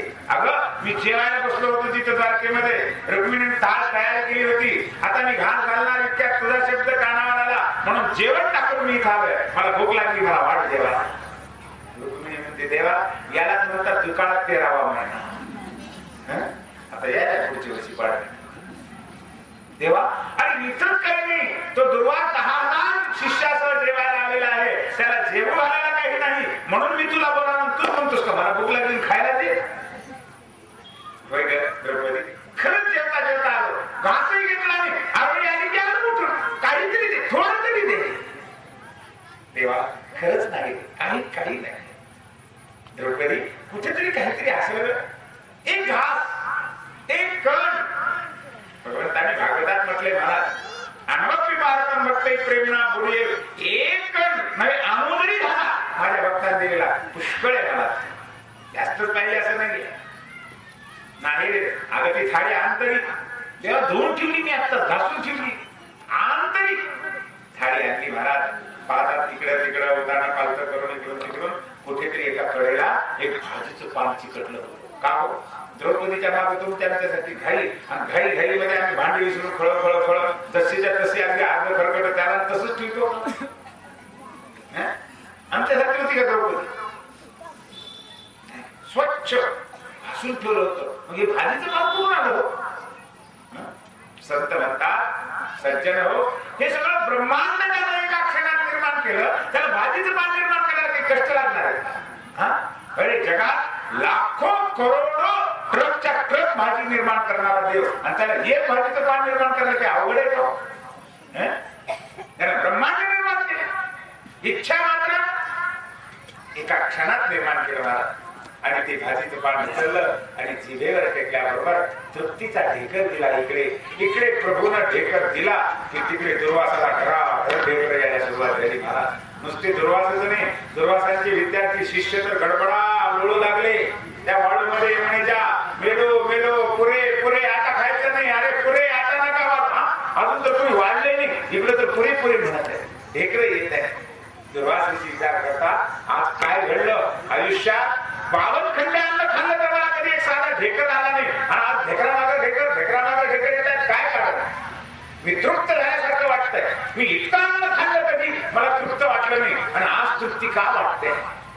इतक्या धर्मराज येतात, चरणावर साष्टांग दंडवत घालतात. चलो बाबाजी, हो नैवेद्य तैयार है, प्रसाद तैयार है, भोजन करने के लिए चलो.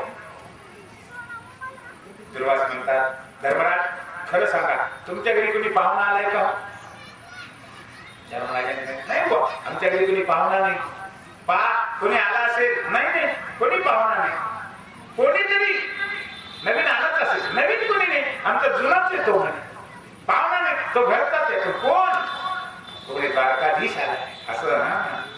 बरोबर, तो आलाय ना. म्हणूनच धर्मराज, पापी दुर्योधनानं तुम्हाला शाप द्यावा मी म्हणून मुद्दाम मला पाठवलं होतं, पण ज्याच्या पाठीशी तो अनंत कोटी ब्रह्मांडाचा मालक उभा आहे ना, त्याला शाप कोण देणार आहे? अरे शाप तर तिकडे सोडा, आज मी तुम्हाला भरभरून वरदान देतो. धर्मराज तुम्ही धन्य व्हा, त्रैलोक्यात तुमची कीर्ती होईल. अरे ज्याच्या पाठीशी परमात्मा आहे त्याला काल सुद्धा काही करू शकत नाही. बालन बिंगा होय म्हटले, जाके राखे साईया मार सके ना कोई. त्याला प्रभूचं रक्षण आहे, कोण मारणार ना? काल तिथं मारू शकत नाही. बाकीच्यांची काय कथा आहे? सुरुवातीचे म्हणतात, धर्मराज तुम्ही धन्य आहात, जगाचा मालक तुम्ही वश केलेला आहे. प्रभू ज्याच्या पाठीशी आहे, कोण नाही. धन्य आहात तुम्ही, भरभरून वरदान देतात. शाप द्यायला पाठवलेले दुर्वास पण वरदान देऊन जातात. कुंती देवी म्हणते, देवा खरंच त्यावेळी तू जर किमया केली नसती तर माझे पांडव जळून राख झाले नसते का? आज शिल्लकच राहिले नसते माझे पांडव, केव्हा जळून गेले असते. पण देवा तुझी कृपा म्हणून माझे पांडव वाचले. वनवास पृच्छता देवा, वनवासामध्ये अरण्यामध्ये असताना, अज्ञातवासात असताना पदोपदी असे संकट आले, प्राणांत संकट आली, पण त्यावेळी तूच वाचवलं ते. मृधे नेक महारथास्त्रतः. देवा 12 वर्ष वनवास झाला, असा 1 वर्ष अज्ञातवास झालं. त्यानंतर आम्ही इथे आलो, इथे आल्यानंतर आमचं राज्य आम्हाला द्या म्हटलं, पण नाही दिलं. राहिलं संपूर्ण राज्य, अर्ध राज्य द्या, अर्ध नाही दिलं. राहिलं 5 भावाला 5 गावं द्या. अरे सुईच्या आणीवर बसेल एवढी माती मिळणार नाहीये. तुम्हाला राज्यच पाहिजे असेल तर युद्ध करा, दुर्योधनानं सांगितलं. आणि शेवटी कौरव पांडवांचं युद्ध झालं. तेव्हा त्या युद्धामध्ये सुद्धा केवढी मोठमोठे महान महान रथी, अतिरथी, महारथी, पराक्रमी शूर वीर होते तिकडे.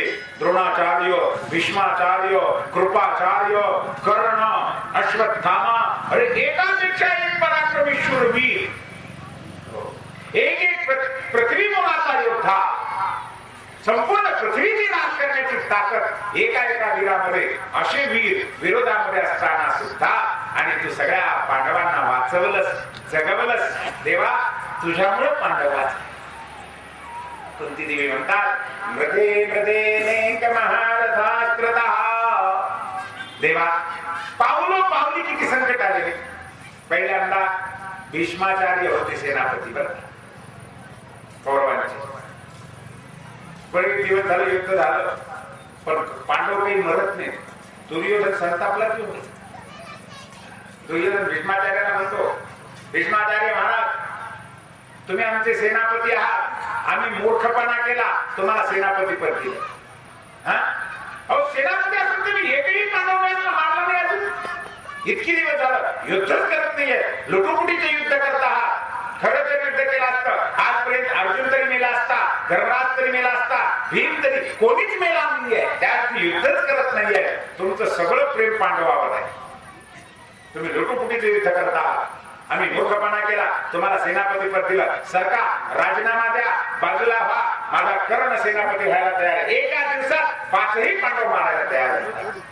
सरकार बाजूला. तुम्ही अपमानित बोलणं ऐकल्यानंतर भीष्माचार्यांना क्रोध आला, भयंकर संताप आला आणि भीष्माचार्य दुर्योधनाला म्हणतात मूर्खा पाप्या दुर्योधना, अरे दादा 20,000 सेना मी एकटा कापून काढतोय आणि तू म्हणतोस की लुटुपुटीचे युद्ध करता. ठीक आहे बेटा, आता सूर्यास्ताला गेला, आज तरी युद्ध करणं शक्य नाहीये, पण लक्षात ठेव उद्या सूर्यास्तापर्यंत या पृथ्वी तलावर एकही पांडव जिवंत राहणार. निष्पांडवी पृथ्वी मी केली. प्रतिज्ञाच केली महाराज भीष्माचार्य. आणि ही प्रतिज्ञा कोणाची आहे? भीष्माचार्यांची प्रतिज्ञा आहे महाराज. देवाचं वचन खोटं होईल एखाद्या वेळी, पण भीष्माचार्याचं वचन कधीच खोटं होत नाही. पूर्वेचा सूर्य पश्चिमेला उगवेल, सूर्य आपला प्रकाश सोडून देईल, पण भीष्माचार्याचं वचन असत्य होत नाही. चंद्र आपली शीतलता सोडेल, पण भीष्माचार्याचं वचन असत्य होत. काय वाटेल तेवढी जगात न घडणारी घटना घडेल, पण भीष्माचार्याचं वचन असत्य कधीच होत नाहीये. आणि त्या भीष्माचार्याने प्रतिज्ञा केली आहे उद्या सूर्यास्तापर्यंत पृथ्वी तलावर एकही पांडव जिवंत राहणार.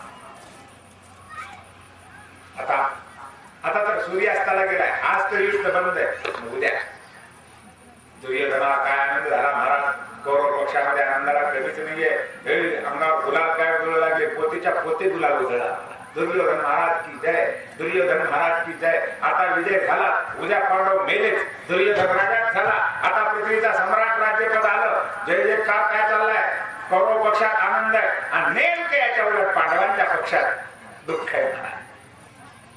रात्र झाली, सगळ्यांचे जेवण खाणं झाले आणि आपापल्या शिबिरामध्ये विश्रांती घेण्याकरता सगळे जातात. विश्रांती घेत आहेत, पण सगळे गाढ झोपलेले आहेत बरं का. पण एक व्यक्तीला मात्र झोप कोण आहे? भगवान श्रीकृष्ण. झोपच नाही देवा. सारखी चिंता, या अंगावर त्या अंगावर, त्या अंगावर, इकडून तिकडे, तिकडून इकडं, इकडून तिकडे. एकदा पालतू झोपतोय, एकदा उठानं झोपतोय, एकदा डाव्या रंगावर, एकदा उजव्या रंगावर. कधी उठूनच बसतोय, पुन्हा पडतोय, पुन्हा उठून बसतोय, पण देवाला झोप येत नाही. का? उद्याचा दिवस भगवंताच्या डोळ्यासमोर दिसतोय. उद्या माझ्या पांडवांचं काय होईल? उद्या मला अर्जुन राहणार नाहीये, उद्या मला धर्मराज दिसणार नाहीये, उद्या माझा भीम नाहीये, नकुल सहदेव. अरे माझे भक्त जर गेले तर मग माझ्या अवतारात काय दिलंय? काय मला परित्राणाय साधूना. मी छातीवर हात ठेवून सांगितलेले जगाला की माझ्या भक्ताचं रक्षण करण्याकरता माझा अवतार आहे, आणि माझे भक्त जर मेले तर मग कशाला अवतार घेतला मी? बरं, आता भीष्माचार्याच्या वचनापुढे तर काहीच करता येत नाहीये. भीष्माचार्याचं वचनच असं आहे की ते कोणाला काय वाटेल ते होईल, त्रैलोक्याची राख रांगोळी होईल, पण भीष्माचं वचन असं ते करणं शक्य नाही. द्रौपदीने पाय सगळे बाबाजी बाबाजी. हा शिवराज या जन्मीचा का पुढच्या जन्माचा आहे? हो. द्रौपदीने विचारलं. द्रौपदीचा आवाज ऐकल्याबरोबर एकदम शॉक बसला भीष्माचार्य. डोळे उघडून पाहिले. द्रौपदी तू कशी काय दिसली? आज भीष्माचार्याने दुर्योधनाच्या पत्नीला बोलावलं होतं.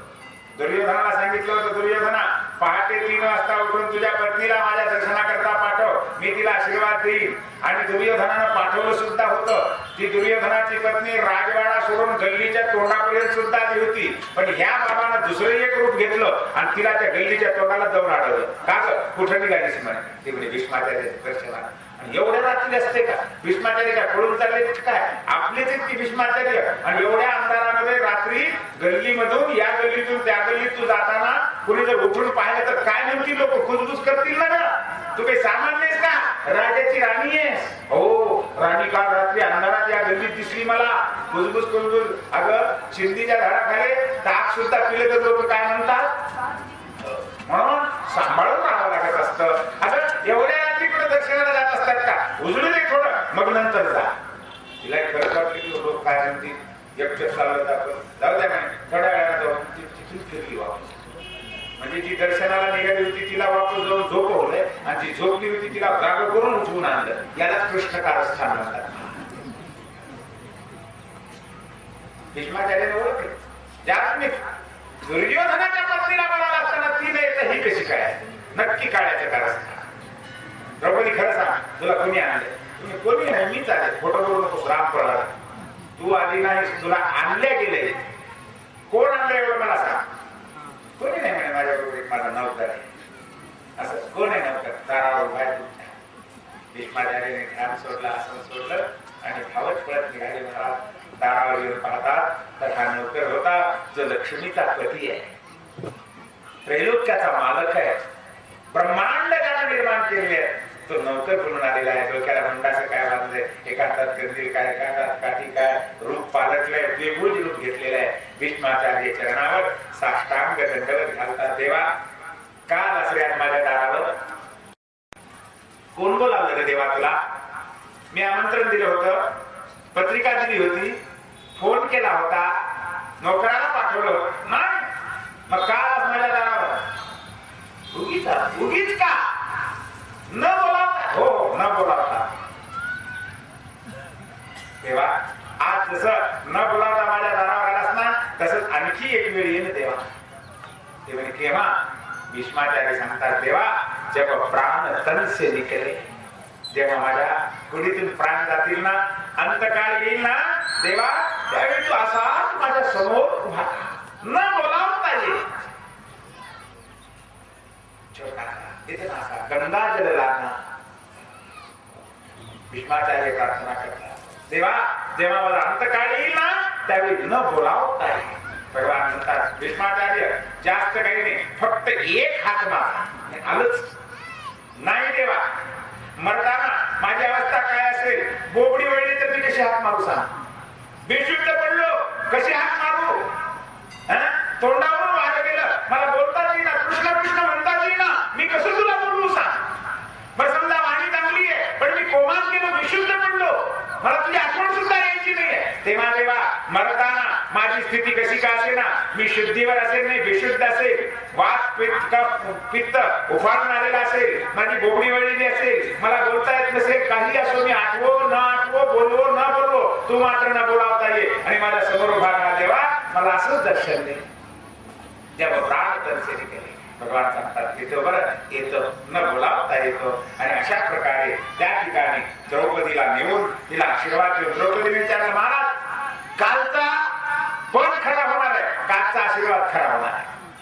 भीष्माचार्य सांगतात, द्रौपदी खरं सांगू का बेटा, अगं तुझ्या पाठीशी हा काळा उभा असताना तुला कोण मारू शकेल सांग? पांडवाला कोण हात लावू शकेल? अगं भीष्माचा बाप जरी आला तरी काही करू शकणार नाही. जाके राखे सानिया मार सकेल.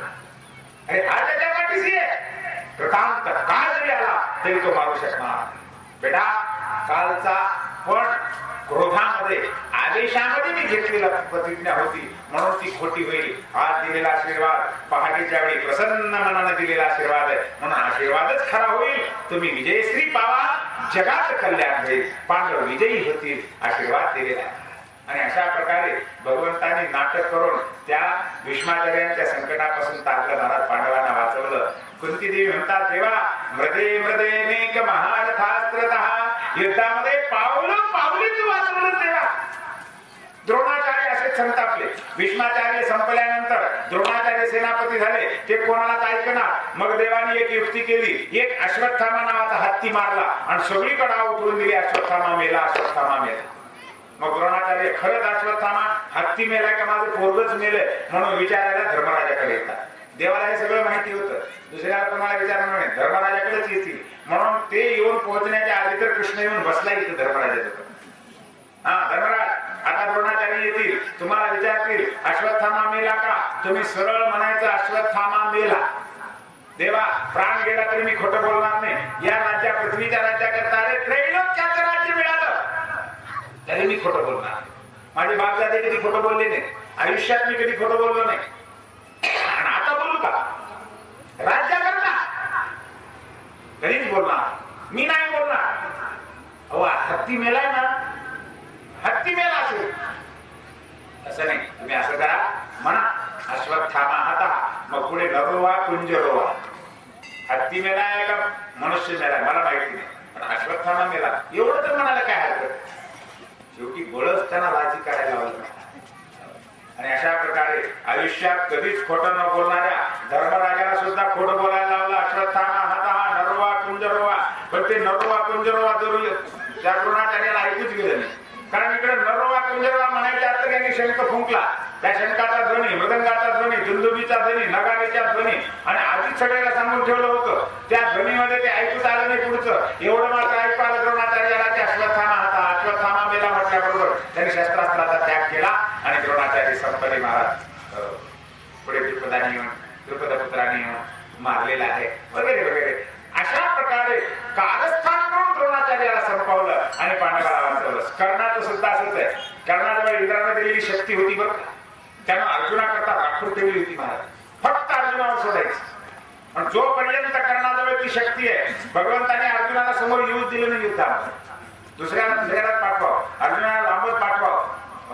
एके दिवशी भीमाचा पुत्र हिडिंबे पासून झालेला घटोत्कच म्हणून असा संतापला आणि असा युद्ध करू लागला. कौरव सेनेला चेंडा मेंढा करून टाकला महाराज. कितीतरी कौरव मारू लागला. मोठमोठाले पर्वताच्या पर्वत आणायचे आणि कौरव सेनेवर टाकायचे. भयंकर हाहाकार उडून दिला. तेव्हा दुर्योधन संतापला. कौरव सेनापती कर्ण होता. हे कर्णा अरे कुठे गेला तुझा पराक्रम? मारणं थांबला घटोत्कचाला. ते म्हणे ऐकतच नाही, मरतच नाही, कोणते शस्त्र टाकले. अरे पण तुझ्याकडे त्या इंद्रानं दिलेली शक्ती आहे ना, मारची शक्ती याच्यावर आणि कधी आता नाश. कर्णानं सांगितलं नाही कधी होता ना, मी ती शक्ती सोडणार नाही घटोत्कचावर. का? ते म्हणे अर्जुना करता राखून ठेवली आहे. माझा खरा शत्रू अर्जुन आहे आणि अर्जुन समोर आला की मग मी मारणार आहे. मला तोपर्यंत नाही सोडणार. अर्जुना करता ठेवली, मला अर्जुनच मारायचा.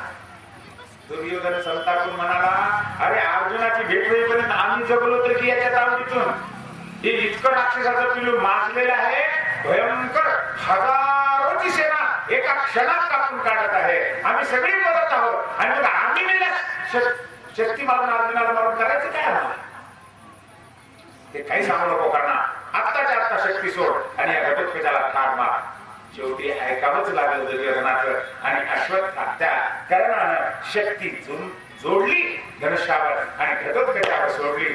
धाड घटोत्कचाचा प्राण गेला आणि घटोत्कच पडलेला आहे. घटोत्कच पडल्याबरोबर युद्धभूमीवर सगळे पांडव रडू लागले, हताश झाले.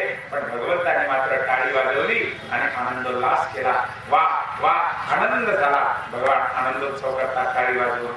धर्मराजाला आवडलं नाही. धर्मराज संतापले, देवा आमचं लेकरू मेलं, आम्ही रडत आहोत पण तुला आनंद होतोय. देव म्हणतात तसं नाही धर्मराज. घटोत्कच मेल्यानंतर जेवढं दुःख तुम्हाला झालं त्याच्यापेक्षा काकांवर जास्त दुःख मला झालं. पण घटोत्कच मेला याच्या दुःखापेक्षा मला माझा अर्जुन वाचला याचा आनंद जास्त झाला. म्हणून मी टाळी वाजवली आणि म्हणून मी हसलो. तेव्हा अर्जुन वाचला म्हणजे काय झालं? भगवान सांगतात धर्मराज अहो घटोत्कचावर जी शक्ती सोडली होती ना ती केवळ अर्जुना करता राखून ठेवली होती. आता ती शक्ती सोडली बस. आता मला भीतीच नाहीये. अर्जुनाला काल जरी आला तरी कोणी मारू शकणार नाही. आता अर्जुन वाचला, पांडव वाचले. मला आहे. कुंती देवी म्हणतात देवा तिथे जर तू नसतास तर अर्जुन केव्हाच कर्णाच्या समोर गेला असता, कर्णाने शक्ती टाकली असती, मेला असता, पांडवच शिल्लक राहिले नसते. देवा तूच वाचवलंस कर्णाच्या तावडीतून, द्रोणाचार्याच्या तावडीतून, भीष्माचार्यांच्या तावडीतून. देवा मृदे मृदेनेक महारथास्त्रतः द्रौण्यस्त्रतश्चास्म हरेवीर. हरे किती वेळा म्हणून सांगू देवा, अस्त्र महास्त्रापासून माझ्या पांडवांचं रक्षण तू केलेलं आहे. प्राणांत संकट आले असताना तू वाचवलंयस. देवा आता ते तर काही दिवसापूर्वीच्या घटना आहेत. आता की रे ही उत्तरा तुझ्या पायावर गडबडा गळत होती, तिच्या उदरामध्ये असलेल्या गर्भाला आणि ते अश्वत्थामानं सोडलेलं ब्रह्मास्त्र त्रास देत होतं, त्या ब्रह्मास्त्रापासून तूच वाचवलंस. त्या बाळाचा प्राण तूच वाचवला. देवा देवा पांडवावर कितीतरी कृपा केली आणि पदोपदी तू पांडवांचं रक्षण केलेलं आहेस. म्हणून तुला एकच प्रार्थना आहे की माझ्या पांडवांचा त्याग करू नकोस. अशीच कृपा पांडवावर राहू दे. तू आहेस म्हणून पांडव आहेत, तुझी कृपा म्हणून पांडव आहेत. आज पांडव जगदवंद्य बनले तुझ्यामुळे.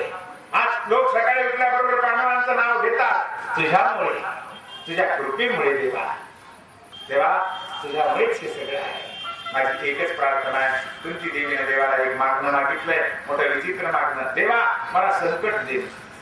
वेपाळ्यात संकटाच्या तत्र तत्र जगत गुरु.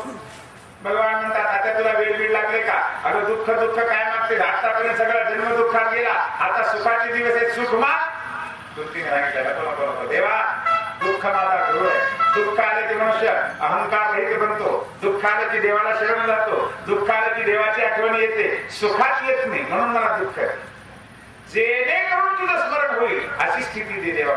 मला तुझं विस्मरण नको आहे, तुझं स्मरण करावं. देवा आतापर्यंत हे पांडव माझे, मी पांडवांची आई वगैरे वगैरे, पण आता मात्र हे काही नको देवा. आता बस सगळी नाते तोडून टाक. स्नेह पाठ मिळवून चिंती, माझा स्नेह पाठ जो आहे तोडून टाक. देवा आता हृदयामध्ये एकच ठेव, काय? तू देव मी भक्त ऐसे कर. एकच नातं, तू देव असेल मी दास आहे, दुसरं नातच नाही. म्हणून देवा कृपा कर. अशा प्रकारे कुंती देवी प्रार्थना करतात. भगवान कुंतीचं सांत्वन करतात.